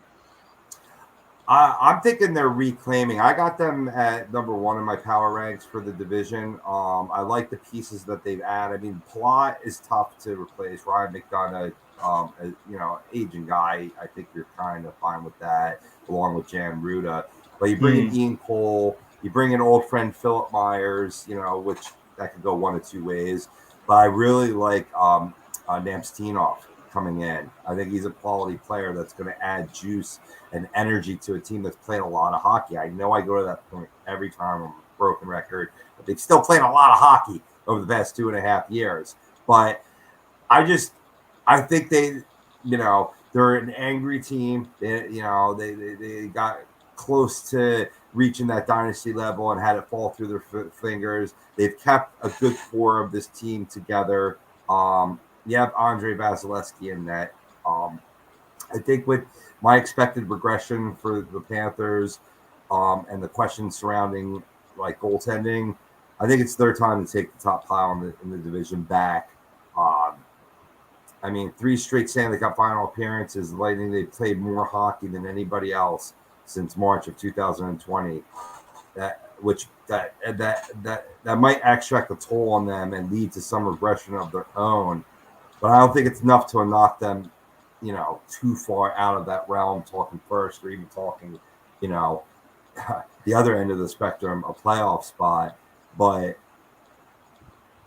much like, this seems like I'm bringing up a lot of question marks, but the core of this team is just so good. They're just so good, and I mean, say what you want about Victor Hedman. Say what you want about what's his name? Now I'm stumbling over a player's name like you are, Maddie. Stamkos? Not Stamkos. You know what I'm talking about.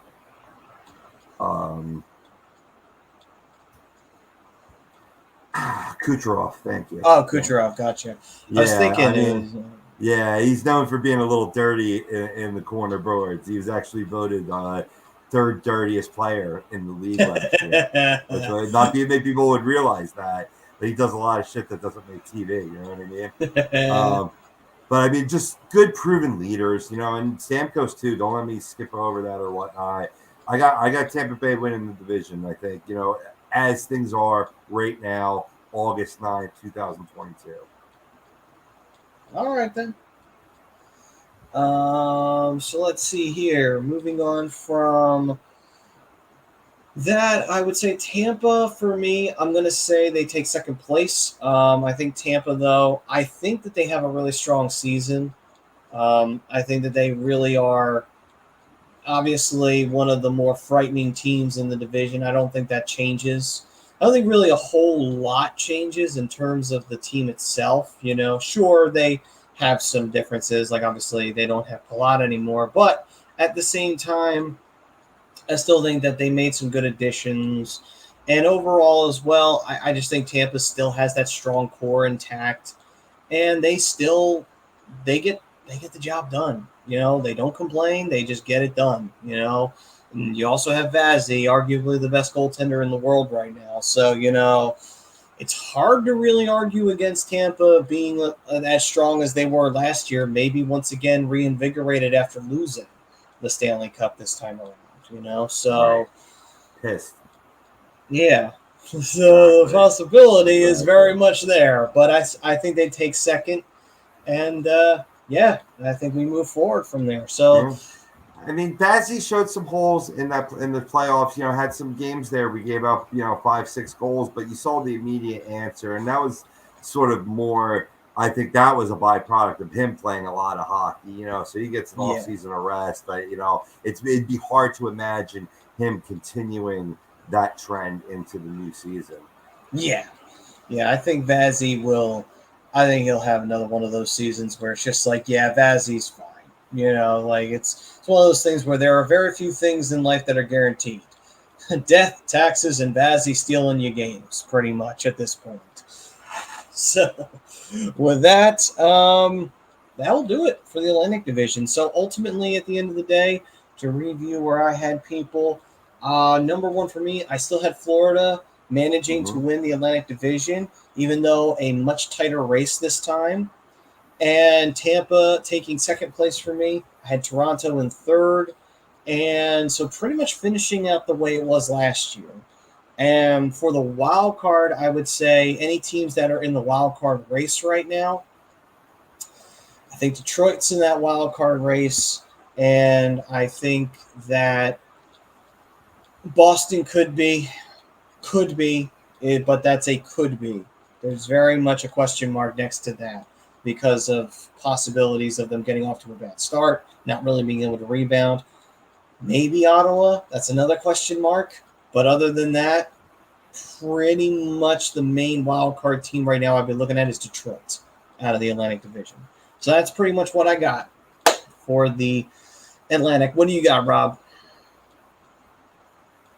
I'm going to hold mine off till the shootout section, if you're cool with that. All right, then. We will wait. Maybe you're that, cool. that maybe ends. You're not cool with that.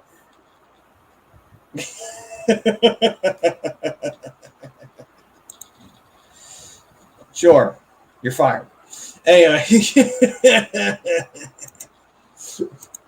All right. And that will do it for the first period of the Hockey Happy Hour, where we broke down the Atlantic Division to find out who we think will ultimately be walking away with possibly a second or another title, or who could be taking a wild card spot as a surprise, or who could be taking a wild card spot as a sort of a dip in their performance. And with that first period of the Hockey Happy Hour was brought to you by.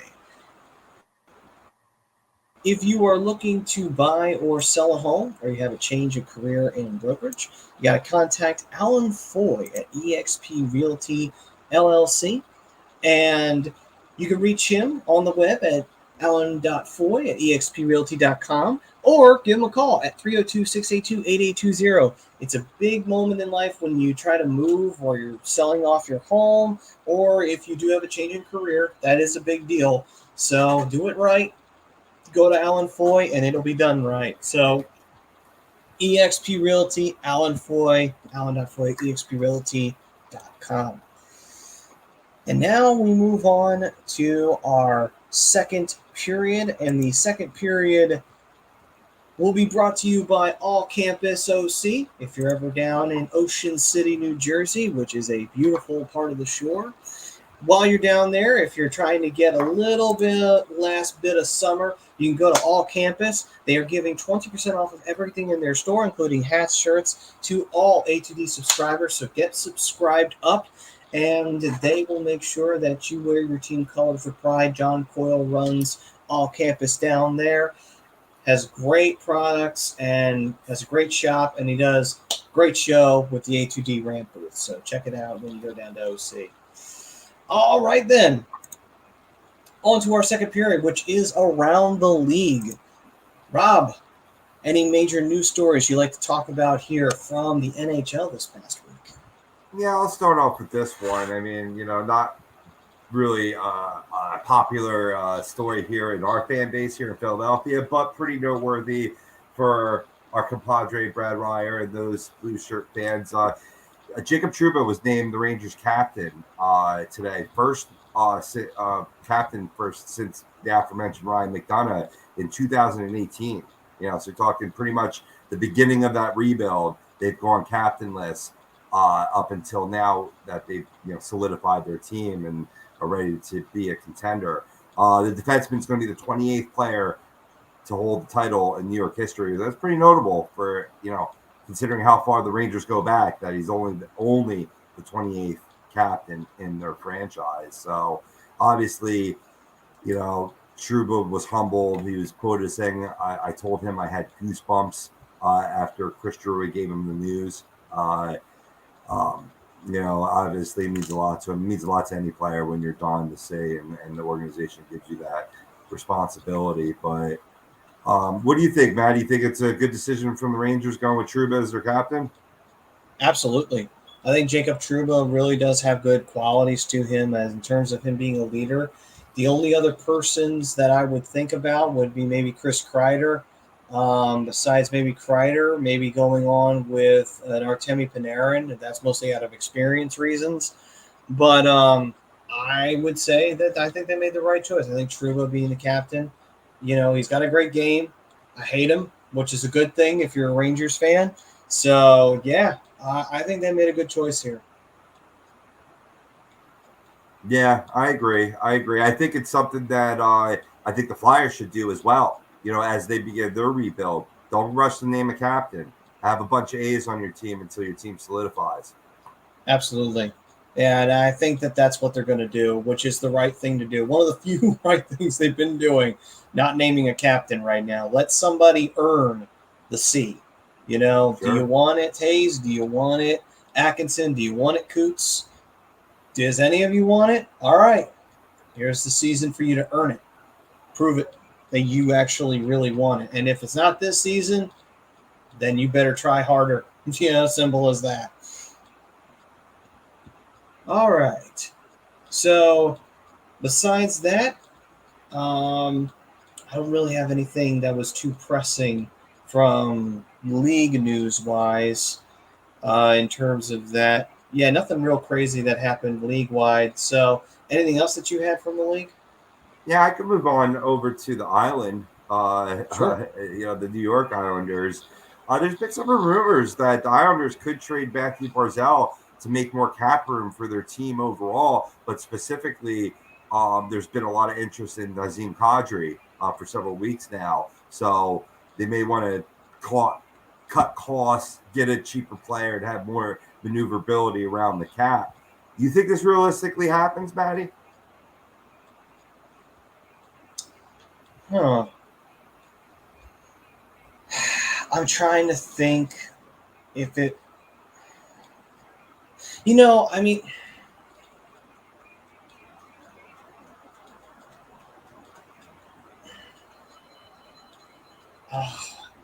I'm going to say no. I'm going to say no. I think they figure out a way to sign him.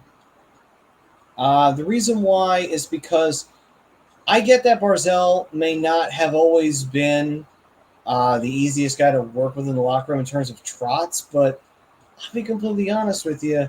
9 times out of 10, when you have a star player, and Barzal, he's a great player. When you have a player like that, usually the team backs the player. Usually. You don't go with the coach. You go with the player here.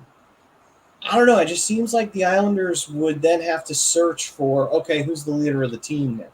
Or who's the big star of the team now, And if they do trade Barzal away, I think they don't really do anything. I think they actually take a step back.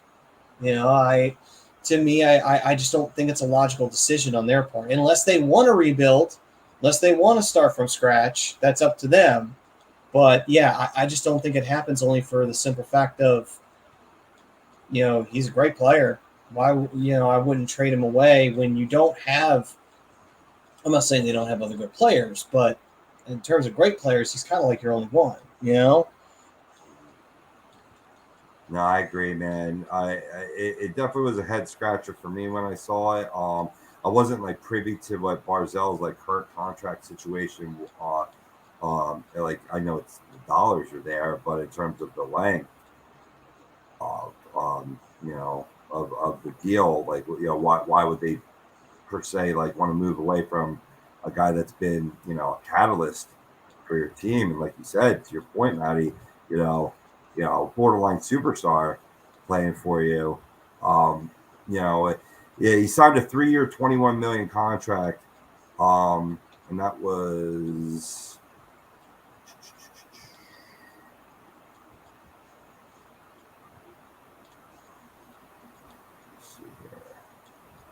Spot track is a slow slate. Apologies. Yeah, he's going to be a restricted free agent come 23-24. So they got him for this year. But you trade him, you get the deal was backloaded, and this year is a $10 million base salary.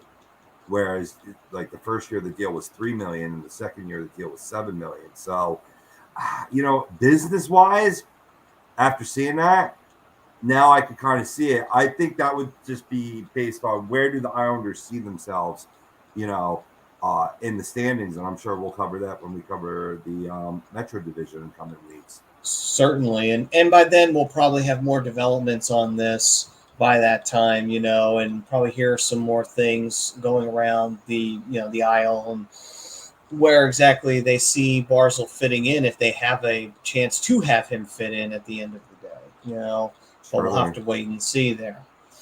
Okay, so any other topics that you had for around the league? Well, we talked about it in pretty good detail, but for anyone just joining us, the Boston Bruins are getting the band back together.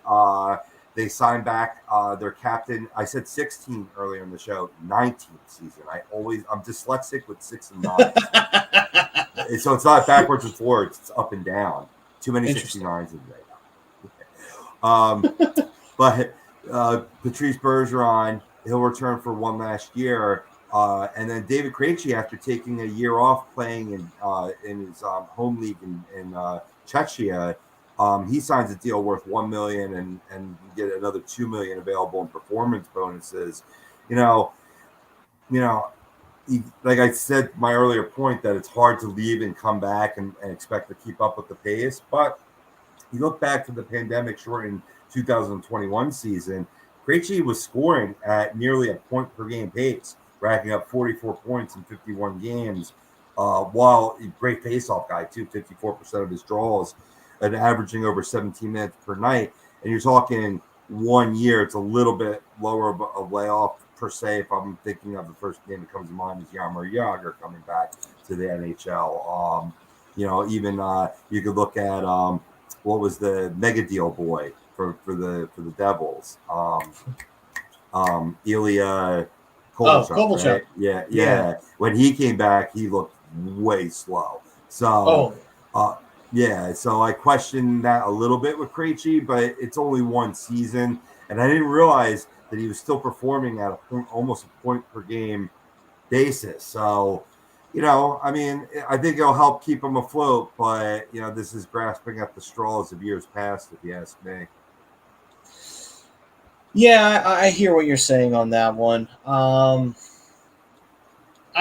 whole, I don't know. To me, I feel like this is it's just trying to make another go of it with Boston. Like trying to see if they could still sneak in another run. It's not unheard of that teams try to do this. Obviously the Flyers try to do it a lot. Plenty of teams have tried this, where they keep the band together, but they keep them together too long, and you start to see the withering, and you start to say, oh, okay, we held on for too long. It's time to move on. We gotta change this and turn this around. Not tomorrow, but today, So I think we'll start seeing a little bit of that in this season coming up. Benny's saying, sorry, did you talk about the potential Kadri deal? I had to step away for a bit. No, we did not talk about that. We did talk about it a little bit last week, how the cap was preventing the situation from happening. Do you still see Kadri winding up getting signed?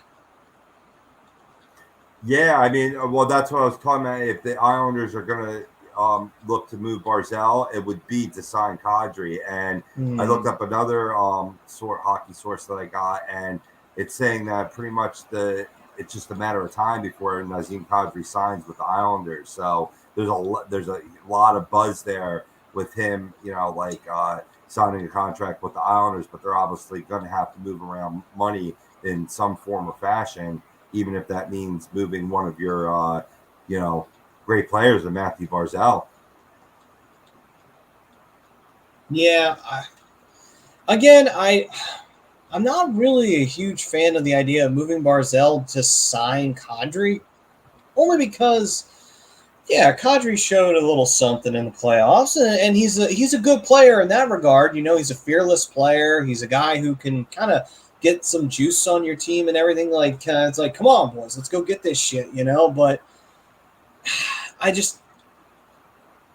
don't know. It just seems like it would be a mistake to swap one, at least in my opinion. It's just one way to get it done. I'm sure there's other roster moves that you can do to still get it done. Like, it seems like they're going to sign Kadri, is my point. It's do they want to be up against it, based on maybe doing other moves, or do they want to really give themselves some wiggle room? Like I said, I was a doubter when I read that story or the rumor about Barzal getting moved. But then you see that he's scheduled to make $10 million this year in the last year of his deal. And in terms of, you're talking trade, you're giving a guy that maybe retain some of that salary, but he's going to be a restricted free agent that following year. That kind of raises his trade value. Yeah, I could see that. In the end, though, I think that you pull some other punches to get it done. You know what I mean? If you're trying to compete this year, that's what they just have to ask themselves. Well, Benny's is saying 7x7, 25, no movement clause is what I was reading. Yeah. That's a lot. I think that's what it is a lot,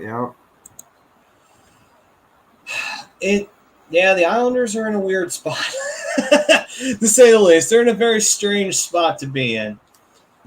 But, we'll have to wait and see. We'll have to keep on seeing on this one, see what the Islanders decide to do. Yes. All right, so now that we have that, let's talk about the anything else around the league?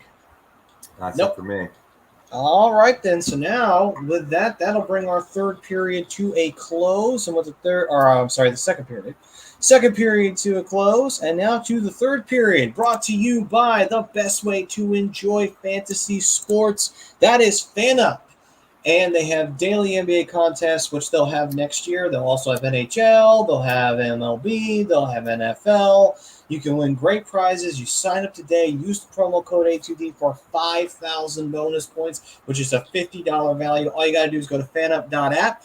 And remember, BetUS, the leading sportsbook online. Well, the reason why we always say you should get a side hustle going is because they have a little thing with the A2D memberships. They're $9.99 a month. The perks include appearances on shows, members-only streams, shout-outs, and weekly sports picks from the Money Pod podcast in Millie Vegas. The last two things right there, the sports picks from Money Pot and Willie, use them with BetUS and with FanUp.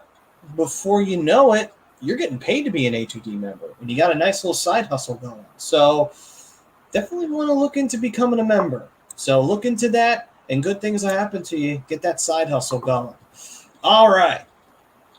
Moving on, we now go to the third period, and it is time, Rob, for us to do some movie quotes. Time to have a little fun here on the show. Are you ready? If we're talking about movie quotes, I'm always ready. I'm always game for that. This would be a good off-season adventure, as we'll get into several of them to entertain you and to fill time in the same breath. Absolutely. And Benny's saying World Junior Tournament. Yes, that is currently going on. U.S. is in 15 minutes. Oh, well, definitely something to look at for Team USA. Oh, hey, Joe, what's up, man? He says, what's up, Rob? Big series this weekend. DeGrom, Scherzer, Nola, and Wheeler all scheduled to pitch. Yeah, absolutely. Absolutely. It should be pretty fun. It'll be nice coming in with a bit of steam after taking 4 or 5 from the Braves. All right, then. So, Robbie, how many rounds do you want to do? Like 5 rounds? Best of 5? No formalities. Let's just let it go. All right, let's let it go. All right, let's let it flow. But I'm not trying to be on for like all night too. Homie's got to get some sleep, man. You know what I mean? So, Of course. All right, then. So, since, Robbie, this was your invention, I feel like you should start us up. All right, fine. I'll give you one that I referenced earlier, and then it'll be cool. You can talk about it amongst yourselves. Maybe somebody will get it right away, but baby steps into the elevator. Baby steps into the elevator. Baby steps in the elevator. Going down.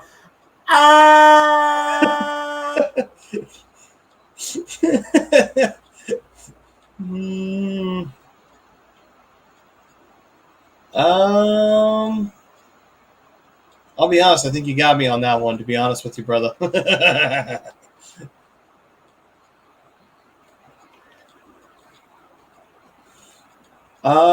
Does anybody have any idea? Because I actually don't know. Don't tell Rob that, though. What am I kidding? He's got his headset on. He totally can hear me right now.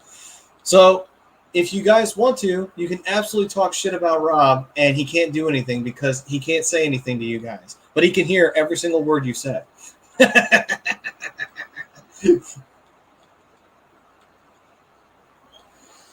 Yeah, I'm trying to think. No, it's not that one. I want to think Adam Sandler, but I think I'm way off on that, to be completely honest with you guys. I'm not sure. I'm really not sure about which one that is. Yeah, Rob got me on that one. It's kind of like when you're muted on Facebook that you can still read the comments, but you can't respond back to them. That's what these Bluetooth headsets are all about. You're right, Maddie, because I did hear every word. Bill Murray. I just got it. The actor. I just got it. Is it What About Bob? It is indeed What About Bob. And it's funny how you thought Adam Sandler at first. I'm sure he looked up to Bill Murray as both Saturday Night Live. What would you call it? Players? Not quite ready for primetime players. Cast members. Cast members would be a easier way to say it. But yes, What About Bob? One of my favorite movies of all time. Fabulous comedy. dates myself a little bit for some of the younger folk tuning in, but Benny got it. All right. All right, my turn. I'm going to fry your ass in molasses. Why do I think it's like I immediately see Samuel L. Jackson? Nope. No, I'm That's off, huh? Well before Samuel L. Jackson. Oh, wow. Oh, so this is an older movie. Interesting. Oh, yeah. Interesting. Very, very interesting. I'm going to fry your ass in molasses. Is it Cool Hand Luke? No. It is Smokey and the Bandit. Smokey. Oh, Jackie Gleason. Son of a bitch. Son of a bitch. Damn it. Oh, let a brother think. No, I wouldn't have gotten that. But now I totally, as soon as you say it, I hear it. I am going to fry your ass in molasses. Yeah. One of the best lines in that whole film. Maddie, I'm impressed. I'm impressed. You came guns blazing right out of the gate there. Right out of the gate there. It's not easy to stump me, but when I'm live, I always get stumped. Spotlight pressure or something. And Benny's like, got me on that one. He didn't know. Yeah, that was a good one. That was definitely a good one. All right, now Rob, time for you to bring the goods. Oh boy. All right. Let me see here. Do I go for an obscure one or I mean, I thought What About Bob was easy. I thought that was a layup. You know what it is? It was. The problem is I have not seen What About Bob in so long that I remember certain scenes. Like I remember the scene where he's washing dishes and throwing them over the counter, and I remember the Rorschach joke that he was telling everybody. I remember he got married to the guy's sister at the end. I remember that shit. I don't remember that scene though.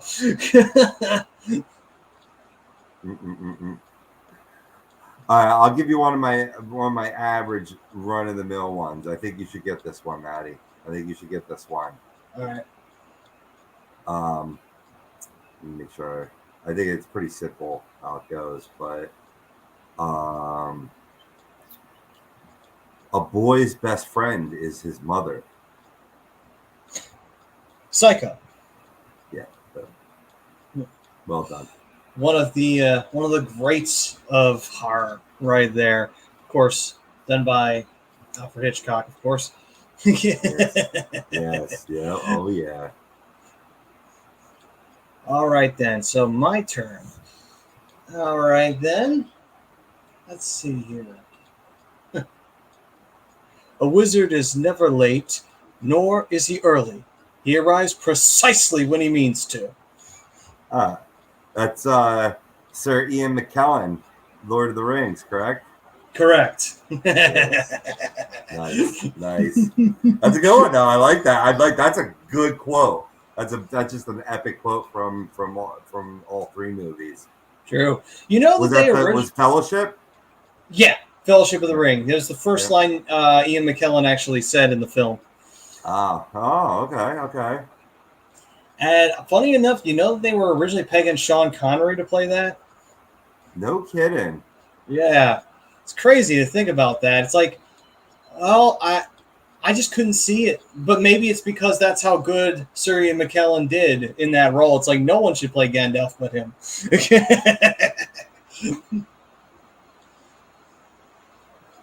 Absolutely. All right. Let me fire one back at you. Because I stumbled across this one. It's hard to think of all the movie quotes in your head, so I'm just trying to center on some that I'm like, oh yeah, that's one of my favorite movies. You're gonna need a bigger boat. Oh, wait a minute. That's not Jaws. Wait a minute. Or was it Jaws? Yeah, it was Jaws. Yeah. It was indeed Jaws. That's correct, sir. Yeah, that was... Funny enough, they had a marathon of that going on not that long ago on Sci-Fi, and I forgot how long that film actually is. also forgot that Richard Dreyfuss was in it too. It's like, I didn't forget Richard Dreyfuss was in it. He was one of the main characters. All right. Oh yeah, for sure. All right, my turn. Let me see here. I have long feared that my sins would return to visit me, and now the cost is more than I can bear. Oh my god! Say it again one more time. I have long feared that my sins would return to visit me, and now the cost is more than I can bear. It's like I had it immediately when you said it, and it's just now I'm trying to think of it, and it's just fading further and further away. Damn, this is some good herb. Um, um,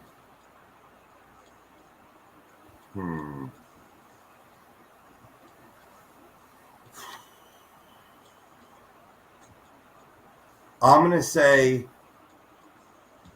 Brad Pitt. No, not Brad Pitt. No, no, it wasn't Brad Pitt. It was from Interview with the Vampire. No. Yeah, all right. I was seeing like when he was being interviewed by Christian Slater in the beginning of the movie. It was interesting too. They're making that a series, I think, on EMC. I'm definitely gonna want to check that out. I'm a huge Anne Rice fan. Funny part is, I think you told me that it was 3 books, and I had no idea the whole time that it was actually books. That was based off of. But anyway. Yeah. Oh no, it's quite a few books. I think there's 6 or 7. Really? Wow. Oh yeah, I mean, the Interview with the Vampire, Tale of the Body Thief, I think is my favorite of the Anne Rice books. The Queen of the Damned. That's just the 3 that I can name off the top of my head. I think the Vampire Lestat, that's 4. And I think there's a couple more. I'm not positive on that. But anyway, for the sake of brevity, I gave my answer. I was wrong. I'm gonna tap. Lay it on me, Maddie. You got me again, you son of a bitch. The actor who said it was Mel Gibson, and it was The Patriot. Okay. Yeah. All right, I did. Yeah, I wouldn't have gotten that. Like the closest I would have came would have been Mel Gibson Braveheart. That would have been which was like you wouldn't. Much, to be fair, same movie, different era. Right. You wouldn't have been too far off because it was both films have a lot in common. Both are very historically inaccurate, and both star Mel Gibson. So there you go. Right. But anyway, Absolutely. Joe's got one.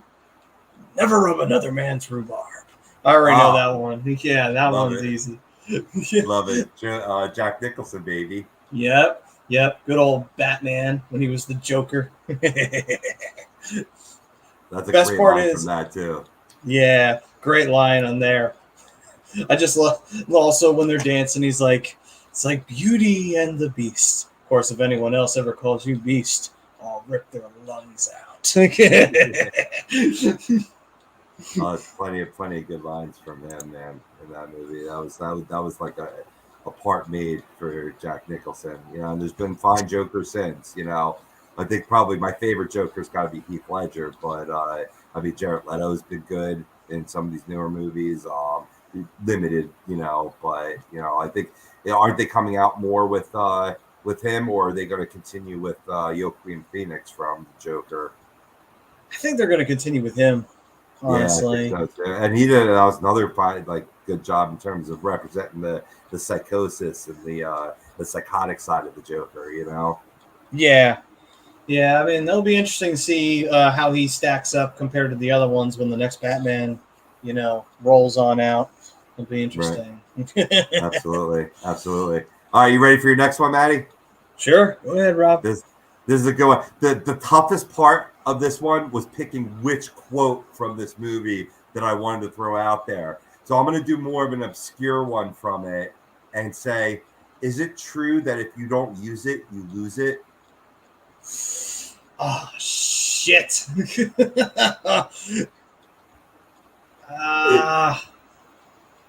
Damn it. I love this movie too. Oh my god, how many times had it on freaking repeat or freaking passed out and woke up to the DVD background. If you had the DVD of this movie, you'll know exactly what I'm talking about. Where I think Joe got it. What did he get? He went 40-year-old virgin. Ding, ding, ding, ding, ding. We're gonna need more wax. She was a hoe. Oh, show. Love that movie. All right then. I once saw you macrame a pair of jean shorts.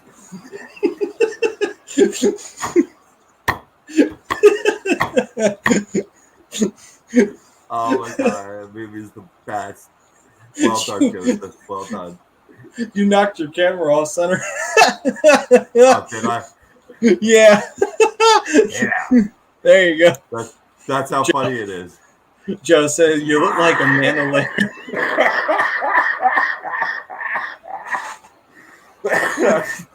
Great. Fucking Paul Rudd, man.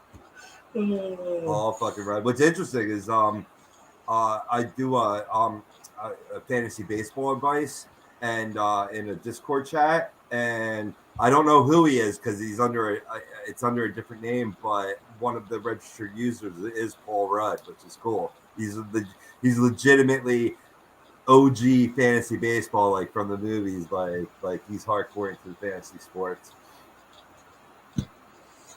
All right. Benny's interesting. Do I look like a cat to you, boy? And that one's Super Troopers. Well done, Maddie. Well done. That's a good one. That's a good one. No questions, meow. Mother. What? Say again? No questions, meow. Oh, no, great, meow. Do I look like a cat? Yeah. Great. You know, meow. the funny part is, working at Wawa, plenty of cops come in. I keep forgetting to like do Super Trooper jokes with them, honestly. Well, let's see here. Just saying, speaking of Paul Rudd, I Love You, Man is my go-to comedy. There are so many one-liners from that movie. I freaking agree, dude. Him and what's his name from How I Met Your Mother, Jason something. Oh.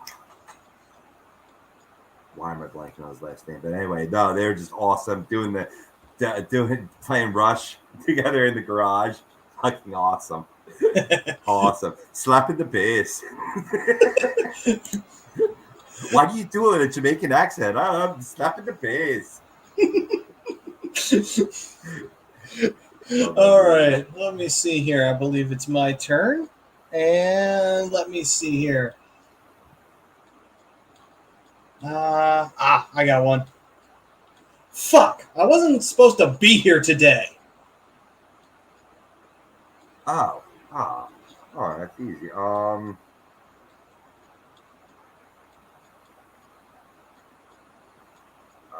my god. Oh, I know that one. Somebody's gonna get it before me because I'm stumbling. I wasn't even supposed to be here.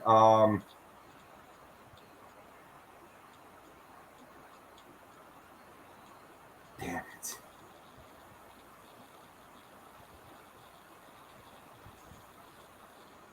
No, Joe. You got You close, got it? but it's not. No, Joe's wrong. He got close, though. He got close. Oh, Mallrats. Oh, he said okay. Yeah, that one's wrong. He got close, though. You're on the right track. Oh, right. I don't even give myself credit for getting this, though. It's Dante from Clerks. Son of a bitch. Son of a bitch. I should have known that one. That's bad form by me. It's like I could hear it, I could see it, but then somehow I had the right answer in my head, but then I kept on thinking of to Friday where Chris Tucker's like, "How'd you get fired on your day off?" Yeah, but Benny's got it. He found it. One time he did that. Yep. Clerks. Yep. Yeah. That's the one. Yeah, I was going to say Dante from Clerks. Yeah. Yeah. You're right. You're right, Rob. Yeah, that was. I was trying to think of a line from that really resonated with me, and that one just does because that's how I feel every time I go to work. So, yeah. And of course, if you've worked retail any day in your life, that film just hits home. It hits everything right, for not sure. one thing's off. For sure. That for retail and waiting for if you're a bit of waiter or waitress. Like they Right. both nailed what the job is all about, for sure. Oh yeah. For sure. Oh yeah. Not one And that thing was wrong. that was a good. That wasn't like an obvious quote though too. If you wanted to go for an obvious quote from Clerks, it would obviously be she sucked 37 dicks in a row. Yeah. Oh. Then he did the slurping sound while he's talking to her, which you can't. Randall. Oh yeah. He was such a dick, but he was funny as hell. Yeah. We all had that one friend too, who's just an asshole to everybody and could get away with it. Right. But if you did that, if you did that, yeah. Yeah, if you did that, someone would fucking beat the shit out of you. Oh, for sure. Oh, Yeah. absolutely. Absolutely. You know, like, underappreciated movie that had like basically the same cast, Kevin Smith, a film, Zach and Miri do a porno. And fucking, that's a fucking funny ass fucking movie, man. And the guy who played Randall in that as the camera dude when he gets shat on from them filming an anal scene. I fucking pissed myself when I saw that the first time. That was hilarious. Hilarious. All right, Robbie, your turn, my man. I'm gonna go with one that predates you to see if okay. Yeah, if you can go back in movie times. It's really easy, and you might think it's one movie, but it's really from this movie. Attica.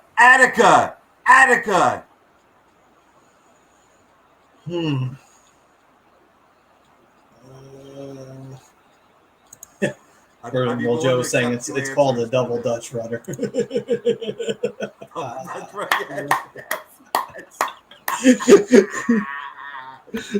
fucking fantastic. But damn, I'm drawing a blank. Oh, son of a bitch! I think Joe got it. Nope. No, he didn't. It wasn't Dead Poet Son. Oh, okay. Good guess though.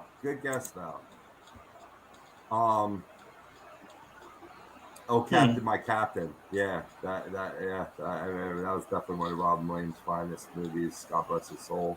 Was it Good Will Hunting? It was not Good Will Hunting. I would have accepted Pee-wee's Big Adventure. I think I forget when at some point where he was getting accosted. I'll just say Pee-wee started screaming Attica, but he was quoting Dog Day Afternoon, one of my favorite Al Pacino movies of all time. Okay, I got you. All right. You got me on that one. I would have never realized it. I'm just trying to look for the year again. Shit, where'd it go now?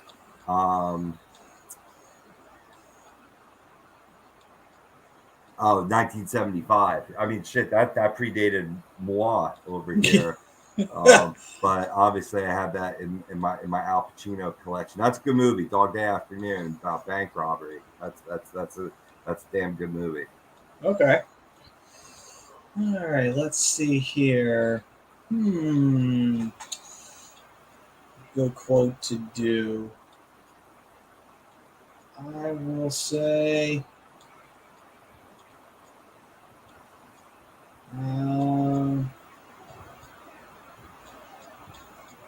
Hold on, I'm trying to narrow down a movie in my head. I got a million running through my head right now. You know what? I think this game is more challenging for the person giving the quote than guessing it sometimes, because it's like there's so many to choose from, even from an individual movie. Right. Let's see. I'm gonna go with.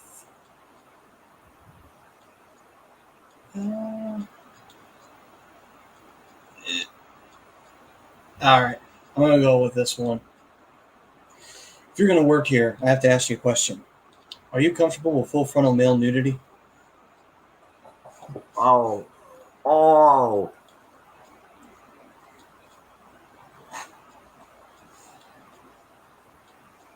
Oh my God. Oh, I know that line. This is definitely a movie I've seen. I have a question for you. If you're going to work here, are you comfortable with full frontal male nudity? Deadpool? No, but you're on the right track.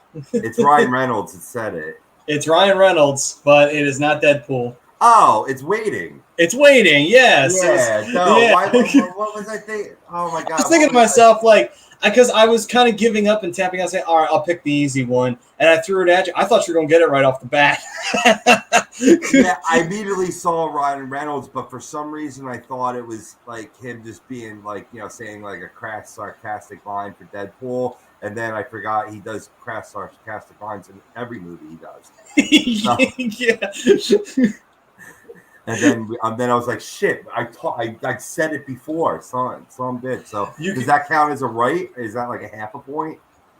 I mean, sure. For stupidity for saying Deadpool? I'll give you 1/5 of a point.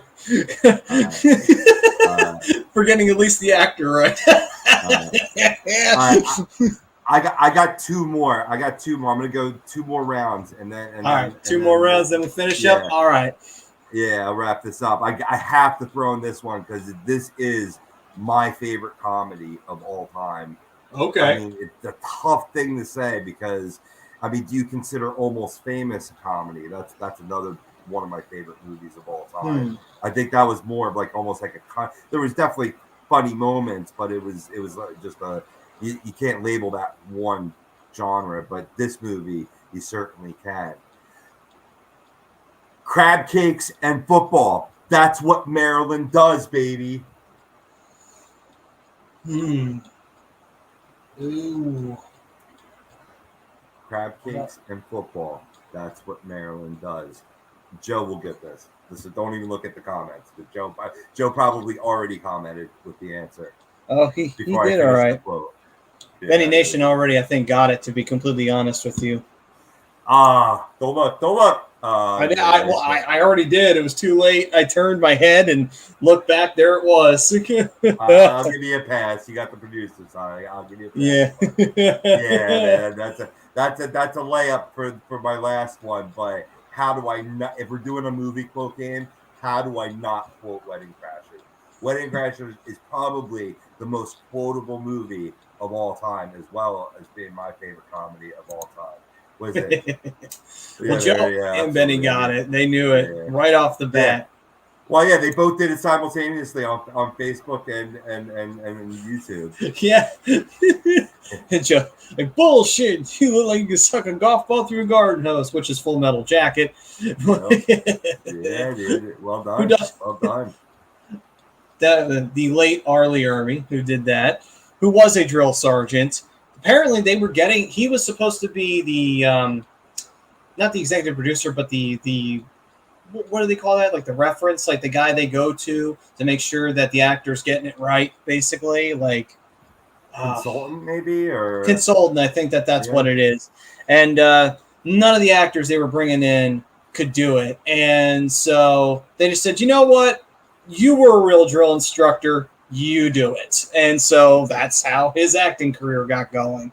I knew he was a former drill sergeant, but I didn't know that backstory. That's cool. That's very cool. That's the whole reason why. They said no one else can do this. You obviously were a former Marine drill instructor. You do it. Good choice, too. And what's up, Brian? We've been doing movie quotes. Been missing it, brother. And he's saying, well, I wouldn't say I am missing it, Bob. Office Space. Beautiful reference. Beautiful reference. Yeah, I'm going to have to go ahead and ask you to come in on Saturday, okay? That's great. All right. So now I was told there would be cake. All right. Mine now. All right, here's one. I'm afraid my condition has made me cold to your plea for mercy.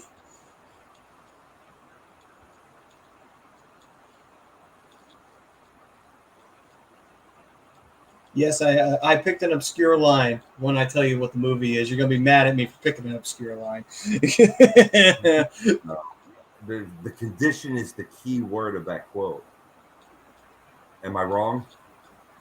Pretty much. That and also cold. Oh. Say it again. I'm afraid my condition has made me cold to your plea for mercy.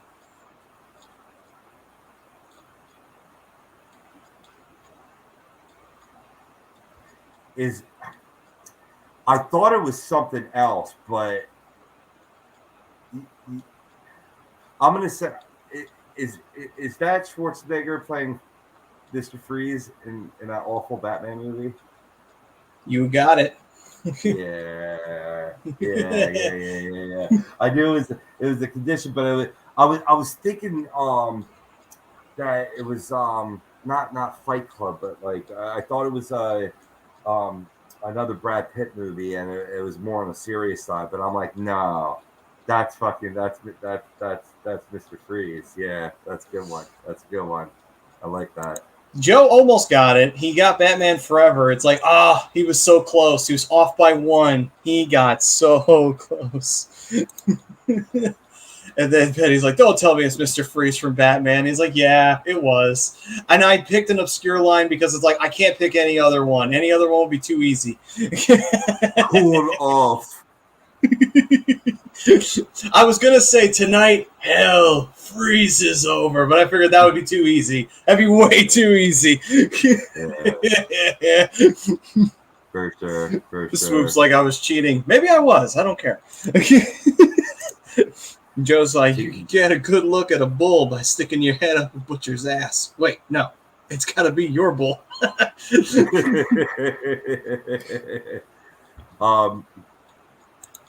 No, Joe. It was the next movie. It was Batman and Robin.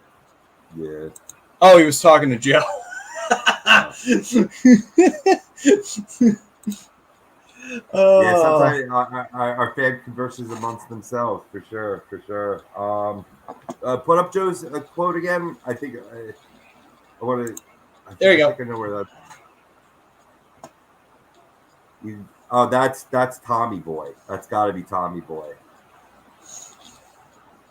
And the actual expression was, you could get a good look up a bull by sticking your head up the butcher's ass, but wouldn't you want to take his word for it?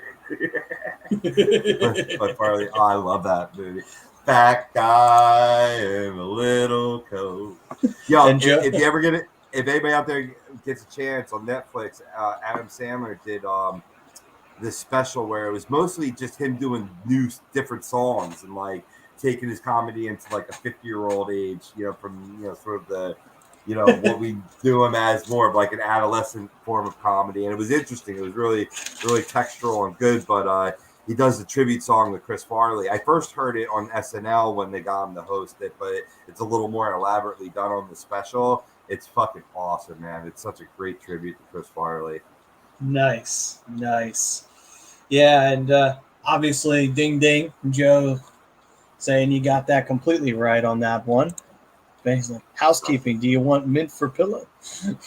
Housekeeping took you off. Mm-hmm. Housekeeping give you blowjob. Then stop looking at my swamp. Oh, that's fucking That's great. a funny line. That's got me though. That's got me. Interesting. Let me see here. While Joe gives that one away, I'm thinking of wait, Rob, it's your turn. What am I doing? I'm about to go, and I'm like, wait a minute, it's Rob's turn. What am I doing? It's last round. I said there was no rules, baby. Mad Max, 2 men enter, 1 man leave. You know what I mean? Billy Madison. That was what it was. Okay. I remember now. Yep. I remember that one now. Yeah. I should have thought about that a little more. See, that's one that if I had to choose between either Happy Gilmore or Billy Madison, I always went to Happy Gilmore Do you ever do that? Like where you look at two movies, you're like, which one would I prefer? And I always went to Happy Gilmore. I don't know why, I just did. It's probably the one you watched more. You know what I mean? You may Yeah. watch it more times than not. Probably the hockey influence in it. You know what I mean? Got you more involved and whatnot. Going bad is a funny thing too. He called the shit poo. You eat pieces of shit for breakfast? No. No. Grizzly Adams had a beard. Grizzly Adams did have a beard. All right. So for my last quote, if anybody gets the answer right, I'll say you're right. But I'm not going to give the right answer because the answer is actually in our shootout segment. All right, then. Is that cool? That sounds good. It was just a way where I could work in the quote in the flow of the show. But we'll see if anybody. I really hope someone gets this because that means you've seen this movie and you've been blessed to see this movie. You're John J, so you can be my John J. Ooh. Ooh. Great line. You're John J, so you could be my John J. If I have to lie to myself to be happy, so be it. I think that's the next line, I think, but I don't know that for certain.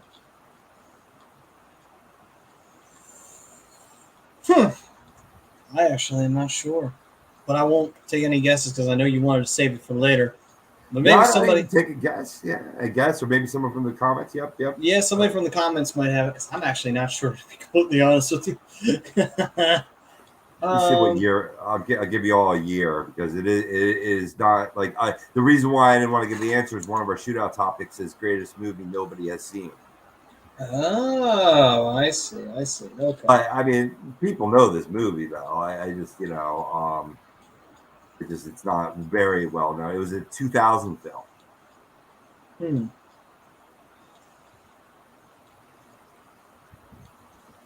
Yeah, Joe took a guess and took a shot at Rob Lowe and Youngblood. Obviously, that's not right. Yeah, go figure, Joe. We should probably fucking quote a hockey movie on the damn show, right? That'd be too easy. It'd be too easy to quote hockey films on the hockey happy hour. Come on. Gotta make it somewhat challenging. True. Joe's like, never mind. But I also wanted to say this quote too because everybody talks about how we didn't get our Johnny J here in Philadelphia, so that was my reference to the hockey happy hour. Gotcha. I'm fucking witty like that sometimes. And Benny's Nation saying Joe Pantilian. Let's try that again. Joe Pantalineo. Patilione. No. Patilione. But yeah, he got who John G is or who John G was quote unquote played up by in the movie. Sure, absolutely. So I'm sure he knows the movie. He's trying not to let the cat out of the bag. Yeah. Nailed it. I think me and Benny might be around the same age. I'm 43. Maybe okay. Hopefully I'm older than you. You know what I mean? That means you're younger and you have more life years to live. All right, then. So now it is my turn to wrap this sucker up. Oh.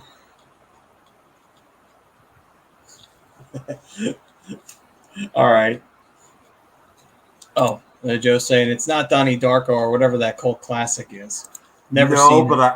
It's a pretty good movie. Even if you dislike Jake Gyllenhaal. See, I watched it before Jake Gyllenhaal became Jake Gyllenhaal. So like it didn't really bother me that much. But oh my God, it's like if you grew up at all in like the late 80s, early 90s, Donnie Darko is fucking awesome. And it's a very head trippy movie too. But like time travel and shit like that is crazy. And Benny said, yeah, slightly older, meaning you are slightly older.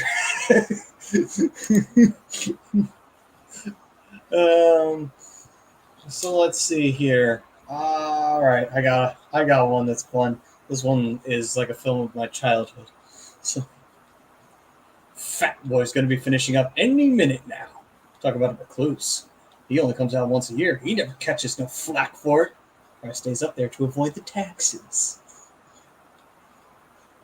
Oh my god. Oh, I can already tell. I have no clue. I should. Is this a movie that you would suspect I've seen? Nah, it's not Groundhog Day, Joe. Fat Boy.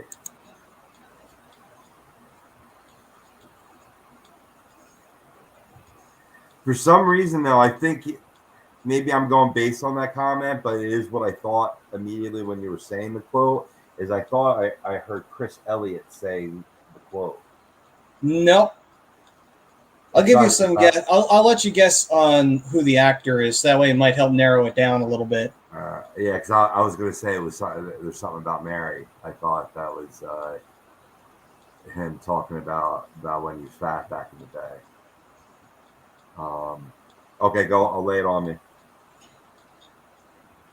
Oh, you had to guess actors. Yeah. Right. Yeah.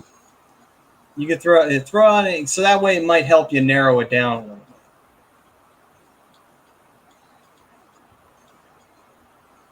Yeah, give me exactly. I have a minute. And no more. No more. We're almost going to 2.5 hours. Just the two of us. So big surprise. Big surprise.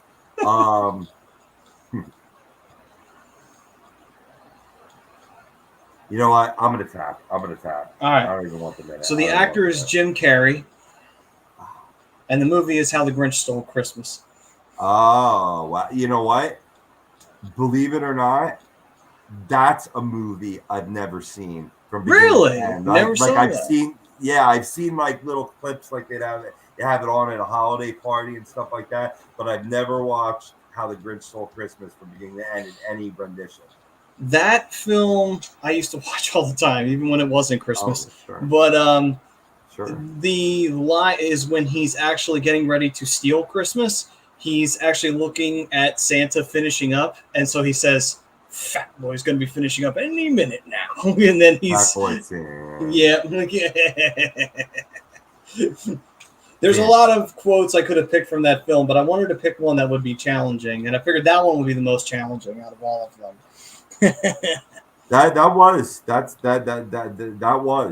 definitely was challenging. Like, even if I had saw it, that's good. That's a very good quote to pick. All right then. So that finishes that. Joe was thinking, I want to hear your all's top 3 movies. His is number 3, Batman, 1989.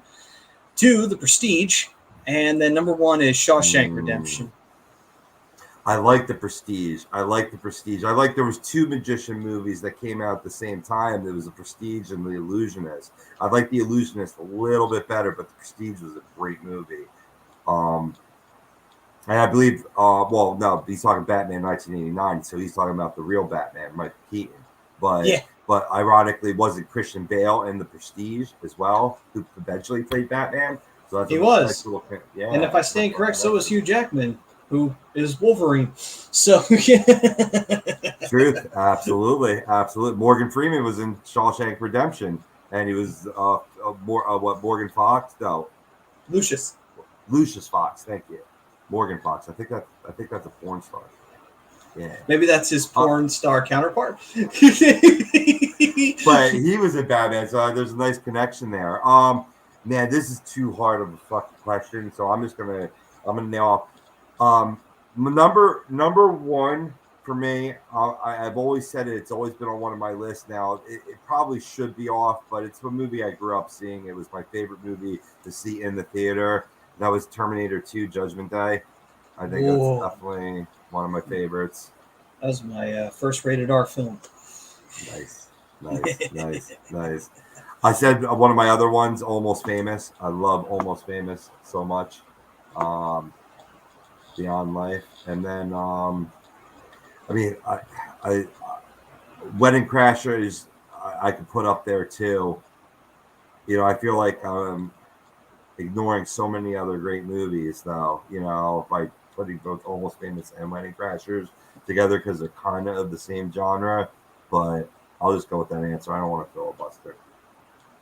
I don't even know I can narrow down 3 because Devil's Advocate too. Oh, that's a great movie. I'm like the hand underneath the skirt. They don't see me coming.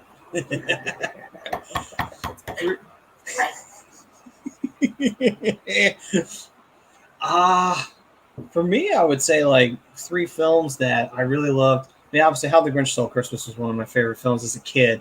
I really did watch. I remember watching the first Mortal Kombat movie a lot when I was a kid. I loved that film. Sure, I was so into Mortal Kombat, and I went and got the game after watching the film and realized, oh, the game's actually kind of hard. I do love The King's Speech, which was, based off of King George VI during World War II, and he had a speech impediment, which I actually really like that film. That's a good underdog story of a guy who really looked down on himself as a royal too, and so it was extra worse, and he didn't exactly have the most affectionate household. So the fact that he was able to become a king, and then not only that, rise up to give speeches with a speech impediment, it's like, Jesus. No pressure. There's also a war going on too. Just saying. Allow me to say this real quick. If we're talking just this year, favorite movies, one I got to advocate, you can watch it on Netflix, The Gray Man. It was a freaking great movie. And I'm not the biggest Ryan Gosling fan, too, but he was fantastic in it. It was like a spy movie. Chris Evans played like the main villain, and you just fucking hated him. Like, he was just such a dick. Yeah. Top 3. Yeah, for sure. Yeah, top 3 is too hard, to be honest. Top 20 with none in particular order would be more realistic, because I love the Rocky movies. Yeah, who doesn't love the Rocky movies? The original and prequel Star Wars. Yes, we don't acknowledge the Disney. Fuck them. Karate Kid 1 and 2. They were fun films. I love the first one more than the second one, though, to be honest. At least in my opinion. And then Terminate. Yeah. Yeah. The Cobra Kai series is kind of making the second and third movies a little bit more legitimate now, though. Boy, that takes effort to make the one with Hilary Swank seem like legit. That's tough, because I saw that film once. I wish I could have that back in my life. That's not 3. That's the next Karate Kid. That was 4. 3 was when Daniel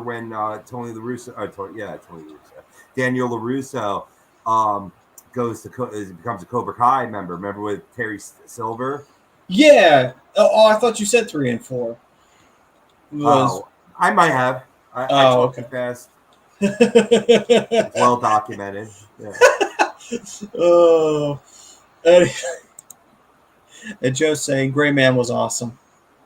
Oh, another great. I think you would enjoy it too, Maddie. Go ahead, another great one. Another great film series, obviously Alien and Aliens.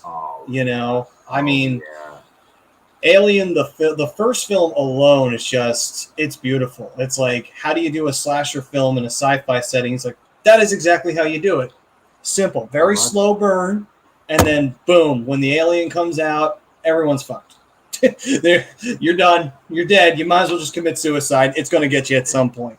and then I had my doubts making a sequel to Alien. I'm like, they're going to ruin it, and it was just as good. Yeah. Then they just said, you know what? We're not going to do a horror film. We're going to do an action film this time. It's like, holy shit. That was the smartest thing anyone's ever done. True. You get away from her, you bitch. Yeah. I was thinking of using that, but I'm like, that's too easy. Everyone knows that line. Everyone. And let's see. Joe's saying Field of Dreams, playing catch with his ghost dad. Yeah, it's a good film. Predator, which they have the new film coming out, Prey. I'm skeptical on it, but it looks somewhat interesting. I was like, I'm kind of intrigued to watch it, but at the same time, I'm kind of like, I'm also kind of dreading it because they fuck with everything so bad anymore these days. But anyway, you know what I'm saying? Don't forget Tom Hanks, Saving Private Ryan, of course, Forrest Gump, The Green Mile, to name a few. Yep. Another great film, Philadelphia. There was, damn it. Oh, you know what one I just saw that I had never seen before, and it was funny as hell, The Money Pit. That was a fucking hilarious film. Like with Shelley Long. Oh, Yeah. that's one of my classic. That big as well. But Money Pit was classic. Yeah, it was funny. It's like, wow, Turner. You can go on and on, Tom. Yeah, we can go on. All right, let's wrap this pupper up. Let's go to the shootout segment. So, segment. We didn't even mention a League of Their Own. No, that's true. League of Their Own, of course. Yeah. Oh man, or Beetlejuice, or you know. All right. So come on, I'm trying to make a deal here.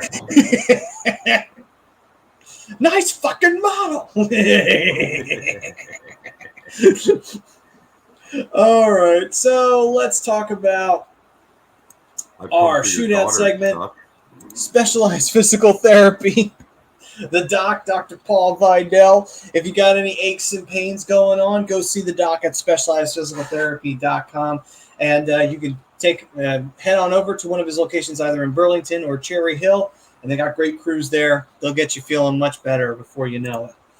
All right, then. And now we talk about shootout segment time. And let me just pull that back up there. There we go. Perfect. Okay. So starting off for our shootout segment, we go to bold prediction for the Atlantic Division. Rob, I know you've been stashing this one in the background for a moment. What is your bold prediction for said Atlantic Division? The Ottawa Senators will grab the third spot in the division and make the playoffs. That is a bold prediction. Nice. So my order that I defer to the end of the show is Tampa Bay Lightning 1, Maple Leafs 2, Sens 3, Bruins 4, Detroit Red Wings 5, Panthers 6, but I acknowledge that 4 and 6 could switch places depending on how things shake out, and then Canadians and Sabres. Yeah, okay, then. Interesting. That is a bold prediction. I like it. Go Jay. Fuck Greg and his hate. I love you, Greggy. He ain't listening right now, but I love you. Just say next week you should do 6 Degrees of Kevin Bacon. I'm fantastic at that movie. I get it in like 2 moves every time. All right, so let's see here. For my bold prediction in the Atlantic Division, I will say that the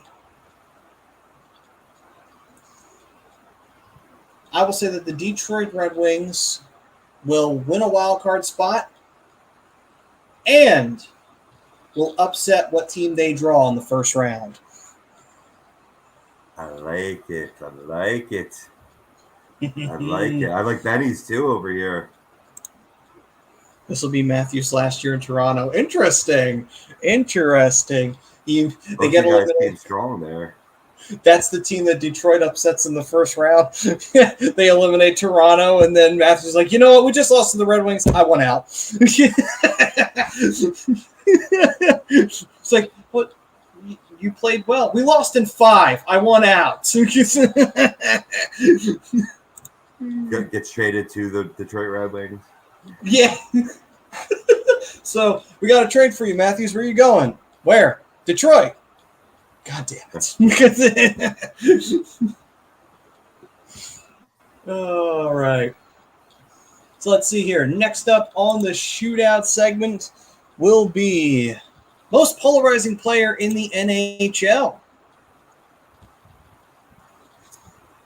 You know, I thought about this long and hard. When I wrote it up, this segment, I was like, I had no player in mind. I mean, maybe other than Sidney Crosby, but I was like, nah, I'm not going to name Sidney. That's tired.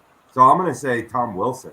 I think Tom Wilson's a great example of a polarizing player. You either love him or you hate him. There's no in between.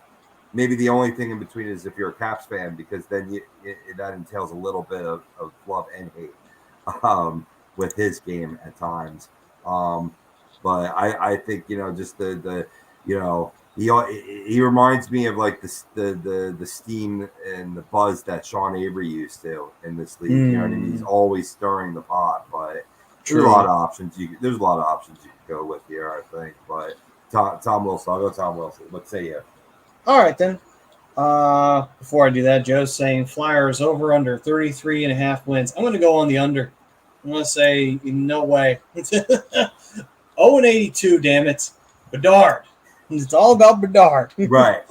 That's what I'm hoping for. Exactly. I'm right with you there. The only way I could see it going over is at the point I touched on earlier in the show that with, Tort's defensive system and that helping Carter reaching his full potential, maybe they win a couple 1-0, 2-1 games that they shouldn't have won. Right. You know what I mean? Where Carter made like 40 saves, and they had like 20-something shots on net, but they won 2-1. You know what I mean? And like if that happens, then I can see that going over. Right. Let's see here. And Benny said Matthew Tkachuk. That's an interesting pick. That was kind of that was another player that I had when I was brainstorming for this, for sure, and especially it tying in with the main topic of the day, the Atlantic Division. I like that. For me, I'm going to say polarizing figure. Let's say Jack Eichel, because honestly, I mean, everybody's talking about the Jack Eichel curse now. Is it an actual thing? Vegas did miss the playoffs this past season. I mean, it was a lot more than just Jack Eichel that led to them missing the playoffs. But still, it's funny, though. They missed the playoffs. Jack Eichel, of course, the entire time he was in Buffalo, he was pretty much languishing, or at least that's the narrative that he tells. So, yeah, I'm going to say that he's the most polarizing figure right now. Is he really cursed, or was it truly just Buffalo? So I think that's polarizing to me. And let's see, Joe saying, what is their actual over-under Vegas odds 22? I do not know, to be honest with you. Do you know by any chance? I can look it up on DraftKings, see.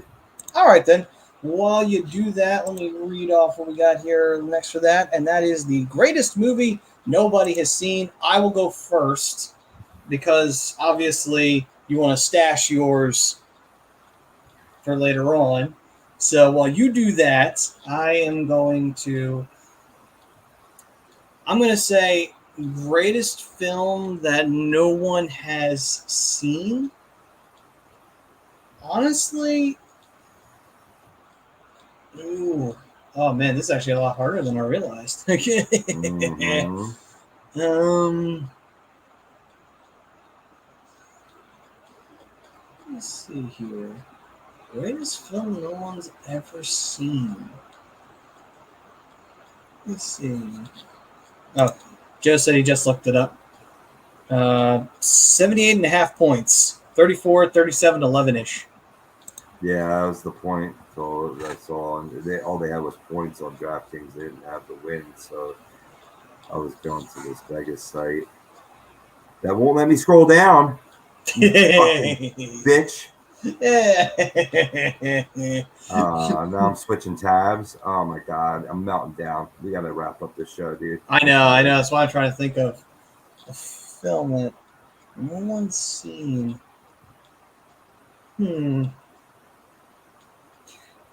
Is this a film that has to be good? That you actually like?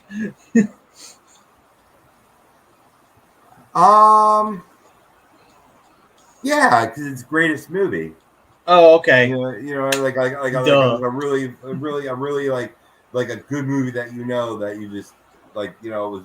I mean, I'm not saying nobody, but especially the one that I'm about to say that ties in with that quote that I gave earlier about John G. I know a lot of people that saw that movie. You know what I mean? But it's just not a very well-known movie for how good it is. So if that gives you any indication. Starman. That's a good one, Betty. Starman's a good one. I don't know if this one. Joe, Zombievers or Velocipaster. Well done. Oh, if we're going that route, then I would say thanks killing. But best line of that film was after he's done fucking the chicken. He says, "You just got stuffed." I lost it after that one. I was crying, laughing at it. I was like, "That is fucking beautiful. That is priceless." Writing at its finest. Holy crap. Yep.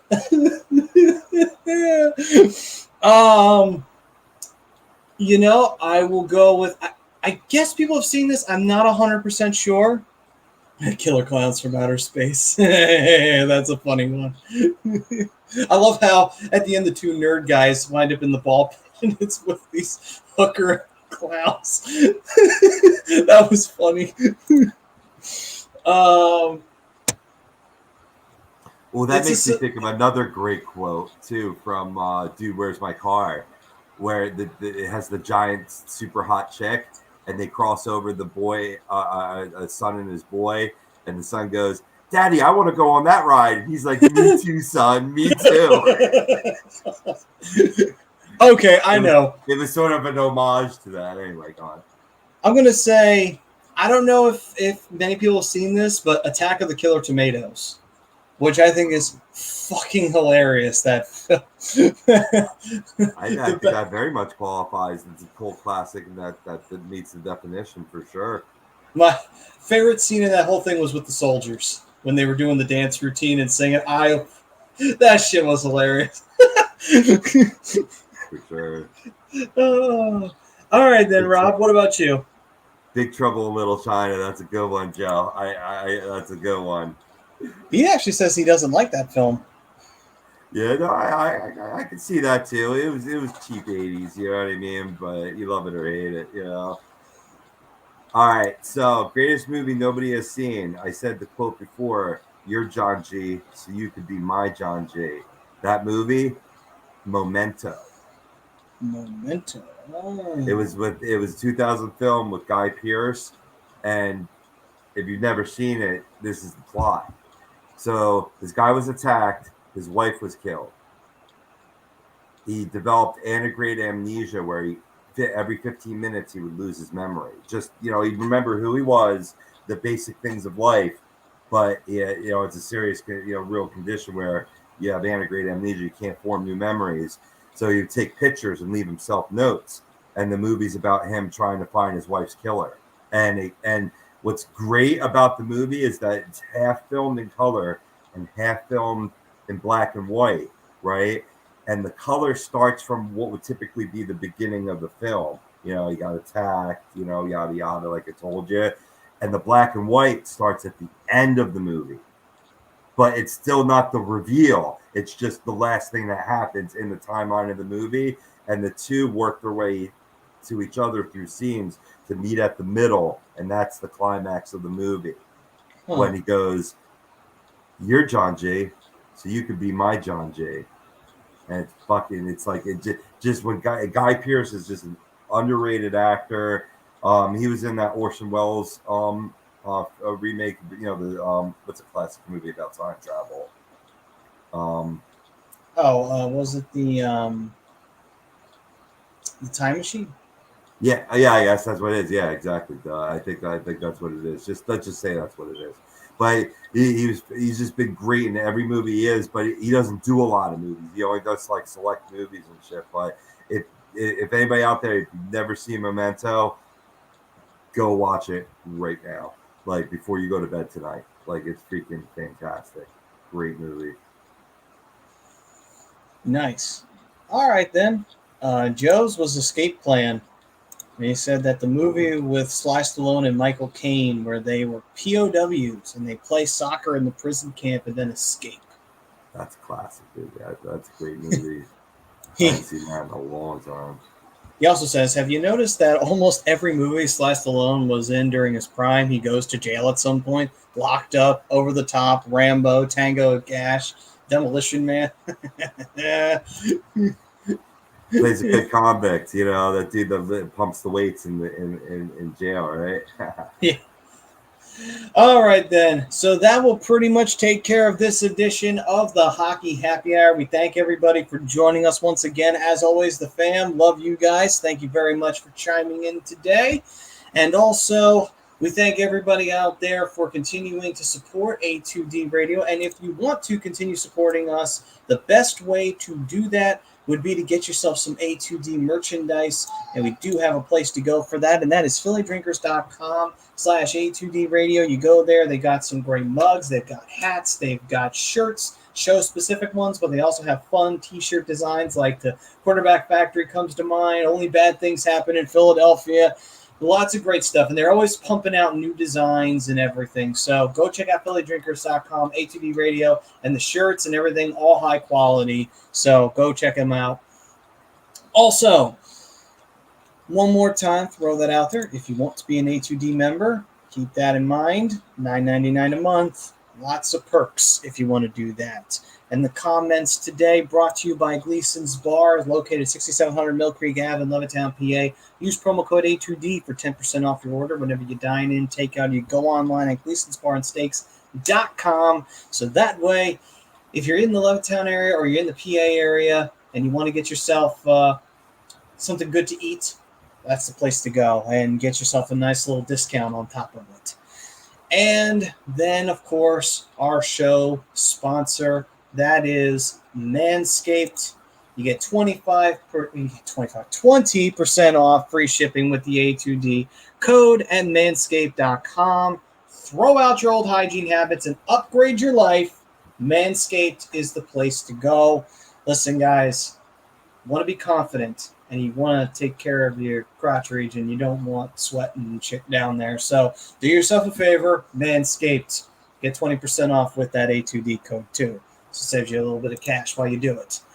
All right, then. Until next time, guys, we will see you next week right here on the Hockey Happy Hour. We'll have more division breakdowns. We'll see whether we do the Central, the Pacific, or the Metro.